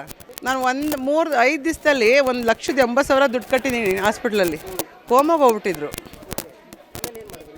ಇಲ್ಲಿಗೆ ಬಂದು ಹೋದ್ಮೇಲೆ ಅವ್ರಿಗೆ ಹುಷಾರಾಗಿದ್ದು. ನಮ್ಮದೇ ಇರೋರೇ ಅವಿವೇಕಿಗಳು. ದೇವ್ರು ಇದ್ದಾನೆ ದೊಡ್ಡ. ಹೌದು ಸರ್, 100ಕ್ಕೆ 100 ನಡೆದಿರೋದಕ್ಕಿಂತ ಸರ್. ಇವತ್ತು ಬಾಡಿಗೆ ಸ್ವಂತ ಕಾರ್ ಇಟ್ಕೊಂಡು ಬಾಡಿಗೆ ಕರ್ಕೊಂಬಂದಿದ್ದೀನಿ. ಸ್ವಂತ ನಮ್ಗೆ ಕಾರ್ ಇದೆ. ಕಾರ್ ಬಿಟ್ಬಿಟ್ಟು ಯಾರೋ ನಿಮ್ಮಂಥ ಪುಣ್ಯಾತ್ಮ ನೈಟು ಅಕ್ಕ ಹೋಗೋಣ ಅಂದಮೇಲೆ ಹೋಗೋಣ, ಅಂಕಲ್ ಹುಷಾರಾದಂದು ಯಾಕಕ್ಕ ಹೋಗ್ಬಾರ್ದು ಅಂತ ಬಂದಿದ್ದೀವಿ. ತುಂಬ ಜನ ಬಂದಿದ್ದಾರೆ ಸರ್. ನಾನು ಕಣ್ಣಾರೆ ನೋಡಿದ್ದೀನಿ. ನಂಬಿಕೆ ಸರ್. ಬರಬೇಕು, ಬಂದ್ರೇ ನಮ್ದೊಂದು ಜೀವ ಉಳಿತದೆ, ಒಂದು ಮನೆ ಕುಟುಂಬ ಉಳಿತದೆ. ಅಲ್ಲ, ಈಗ ನೀವು ಎಷ್ಟೋ ಜನ ನಾವು ಕಣ್ಣಾರೆ ನೋಡಿದ್ದೀವಲ್ಲ, ಇಲ್ಲಿ ಬಂದಿರೋರಿಗೆ ಹುಷಾರಾಗಿರೋರು ನೋಡಿದ್ದೀವಲ್ಲ. ₹1 ನನಗೆ ನಾ ₹1 ಕೊಡಿ ನನಗೆ, ನಾವು ಮಾಡಿದ್ದೀವಿ. ಅದು ನನ್ನ ಸ್ವಂತ ವಿಷಯ, ಭಗವಂತನ ಕೊಡೋದು. ಪೂಜಾರಪ್ಪರಾಗಲಿ ಬೇರೆಯವರಾಗಲಿ ಕೇಳಲ್ಲ. ಕ್ಯಾಲೆಂಡರ್ ಕೊಟ್ಟೆ, ಹುಷಾರಿಲ್ಲ ಮನೆಗಿದೆ, ಕ್ಯಾಲೆಂಡರ್ ಕಳಿಸಿದ್ದೀನಿ. 1,000 ಜನ ಮನೆಯಲ್ಲಿ ಪೂಜೆ ಮಾಡಲಿ ಭಗವಂತನ ಅಂತ ನಾನು ಮಲಗಿದ್ರು ಕ್ಯಾಲೆಂಡರ್ ಮಾಡಿಸಿ ಕಳಿಸಿ. ಅವ್ರ ಪಾಪ ಪೂಜಾರಪ್ಪರು ಪುಣ್ಯಾತ್ಮರು ₹1 ಕೇಳಲಿಲ್ಲ. ಆ ಕ್ಯಾಲೆಂಡರ್ ಥರದಿನೂ ನಮ್ಮ ಪ್ರೀತಿಯಿಂದ ನಾವು ಕೊಟ್ಟರೆ ಭಗವಂತನ ಕೊಡಬೇಕು ಅಷ್ಟೇ ವಿನ ಅವ್ರು ಇವತ್ತಿನವರೆಗೂ ಪಾಪ ಅದನ್ನು. ಫಸ್ಟ್ ಒನ್ ದೇವರು, ಸೆಕೆಂಡ್ ಒನ್ ಡಾಕ್ಟ್ರು, ಇಷ್ಟೇ. ಅವರು ಬೇಕು, ಅವರು ಬೇಡ ಭಗವಂತನೇ ಮಾಡ್ತಾನೆ ಅಂತಲೂ ನಾನು ಇದು ಮಾಡೋದಿಲ್ಲ. ಭಗವಂತ ಅವ್ರಿಗೆ ಜ್ಞಾನೋದಯ ಕೊಡ್ತಾನೆ ಏನು ಮಾಡುವಂತ. ಮೈಲಾರಲಿಂಗೇಶ್ವರ ನನಗೆ ನೀನು ಏನು ಕೊಡೋದೇವ್ರು ಪರವಾಗಿಲ್ಲ, ಆರೋಗ್ಯ ಕೊಡು, ಎದ್ದು ದುಡಿಯೋಕ್ಕೆ ಶಕ್ತಿ ಕೊಡು. ದುಡಿತಾ ಇದ್ದೀನಿ, ಮಾಡ್ತಾಯಿದ್ದೀನಿ. ಪ್ರಿಂಟಿಂಗು ನಾಗಮಂಗ್ಲ. ನಾವು ಈ ಮನೆ ಸೊಸೆನೇ. ನಾನು ನಂಬಿದ್ದಕ್ಕೆ ನನಗೊಂದು ಗಂಡು ಮಗು ಒಂದು ಹೆಣ್ಮಗು 2 ಆಗಿದೆ. ಗಂಡು ಮಗು ಹೆಣ್ಮಗು 2 ಮಕ್ಕಳು ಆಗಿದೆ. ಮೈಲಾರಪ್ಪನ ನಂಬಿದ್ದಕ್ಕೆ. ಮೈಲಾರಪ್ಪನ ಗಂಡು ಮಗು ಆದರೆ ಮೈಲಾರಪ್ಪ ಅಂತಲೇ ಹೆಸರಿಕ್ತೀವಿ ಅಂದಿದ್ದೀವಿ. ಗಂಡು ಮಗುಗೆ ಮೈಲಾರಿ ಅಂತ ಹೆಸರಿಟ್ಟಿದ್ದೀವಿ, ಹುಟ್ಟೆಸರು. ಹೆಣ್ಮಗು ಆದರೆ ಗಂಗಮಳಮ್ಮ ಅಂತ ಕೂಗ್ತೀವಿ ಅಂದ್ಕೊಂಡಿದ್ದು, ಗಂಗಮಳಮ್ಮ ಅಂತ ಕೂಗಿದ್ದೀವಿ. ದೇವ್ರಿಗೆ ಬೇಡ್ಕೊಂಡ ಮೇಲೇ ಅರ್ಕೆ ಮಾಡ್ಕೊಂಡು ಅವ್ನ ಗೊರಪ್ಪನ ದೀಕ್ಷೆ ಬಿಡಿಸ್ತೀವಿ ಅಂತ ಅರ್ಕೆ ಮಾಡ್ಕೊಂಡಿದ್ದಕ್ಕೆ ಗಂಡು ಮಗು ಆಗಿದೆ. ಇವಳಿಗೆ ಹೆಣ್ಮಗುಗೆ ಗಂಗಮಳಮ್ಮ ಅಂತ ಹೆಸರಿಕ್ತೀವಿ ಅಂತ ಅಂದ್ಕೊಂಡಿದ್ದು, ಅದಕ್ಕೆ ಹೆಣ್ಮಗು ಹಾಕಿದ್ದು ಗಂಗಮಳಮ್ಮ ಅಂತ ಹೆಸರಿಕ್ಕಿದ್ದೀವಿ. 9 ತಿಂಗಳಿಗೆ ಇಲ್ಲೇ ಮುಡಿ ಕೊಡ್ತೀವಿ ಅಂತ ಅರ್ಕೆ ಮಾಡ್ಕೊಂಡಿದ್ದೀವಿ. ಮುಂದಿನ ತಿಂಗಳು ಬಂದು ಮುಡಿನೂ ಕೊಡ್ತೀವಿ. ನೋಡಿದ್ರಲ್ಲ ವೀಕ್ಷಕರೇ, 2ನೇ ಮೈಲಾರ ಅಂತ ಕರೆಸ್ಕೊಳ್ತಕ್ಕಂಥ ಮಂಡ್ಯ ಜಿಲ್ಲೆ ಕೇರ್ಪೇಟೆ ತಾಲೂಕಿನಲ್ಲಿರ್ತಕ್ಕಂಥ ತಗಡೂರಿನ ಮೈಲಾರ ಲಿಂಗೇಶ್ವರನ ಸನ್ನಿಧಿಯಲ್ಲಿ ನಡೀತಾ ಇರ್ತಕ್ಕಂಥ ಪವಾಡ. ಯಾಕಂದರೆ ಇಲ್ಲಿ 2 ಕಿಡ್ನಿಗಳು ಫೇಲ್ಯೂರ್ ಆಗಿದೆ ಅಂತೇಳಿ ICUಗೆ ಹೋದಂತಹ ವ್ಯಕ್ತಿಗಳು ದೇವರವನ್ನು ನಂಬಿದ ಬಳಿಕ ಮತ್ತೆ ಜೀವಂತವಾಗಿ ಎದ್ದು ಬಂದಿದ್ದಾರೆ. ಸಾಕಷ್ಟು ಜನಗಳಿಗೆ ಮಕ್ಕಳ ಭಾಗ್ಯ ಆಗಿದೆ. ಸಾಕಷ್ಟು ಜನ ಬಿಸ್ನೆಸ್ಸಲ್ಲಿ ಸಕ್ಸಸ್ ಆಗಿದ್ದಾರೆ. ಕೋರ್ಟು ಕಚೇರಿ ವ್ಯಾಜ್ಯಗಳಲ್ಲೂ ಕೂಡ ಈ ದೇವಾಲಯಕ್ಕೆ ಬಂದಂಥ ಬಳಿಕ ಸಕ್ಸಸ್ಸನ್ನು ಕಂಡಿದ್ದಾರೆ. ಸಾಕಷ್ಟು ಜನ ಯಾರೆಲ್ಲ ಸಂಕಷ್ಟದಲ್ಲಿ ಇರ್ತೀರಾ ಅಂತಹ ಭಕ್ತರು ಒಮ್ಮೆ ಬಿಡುವನ್ನು ಮಾಡಿಕೊಂಡು ಮಂಡ್ಯ ಜಿಲ್ಲೆ ಕೇರ್ಪೇಟೆ ತಾಲೂಕಿನ ತಗಡೂರು ಗ್ರಾಮದಲ್ಲಿ ಇರ್ತಕ್ಕಂಥ ಮೈಲಾರಲಿಂಗೇಶ್ವರ ಸನ್ನಿಧಾನಕ್ಕೆ ಬಂದರೆ ನಿಮ್ಮ ಕಷ್ಟ ಕಾರ್ಪಣ್ಯಗಳು ದೂರ ಆಗ್ತವೆ ಅಂತ ಹೇಳ್ತಾ ಇವತ್ತಿನ ಕಾರ್ಯಕ್ರಮವನ್ನು ಮುಗಿಸ್ತಾ ಇದ್ದೀನಿ. ಕ್ಯಾಮ್ರಾ ಪರ್ಸನ್ ಸೂರಜ್ ಜೊತೆ ರಾಘವೇಂದ್ರ, ಗುಡ್ ನ್ಯೂಸ್ ಕನ್ನಡ, ಕೇರ್ಪೇಟೆ.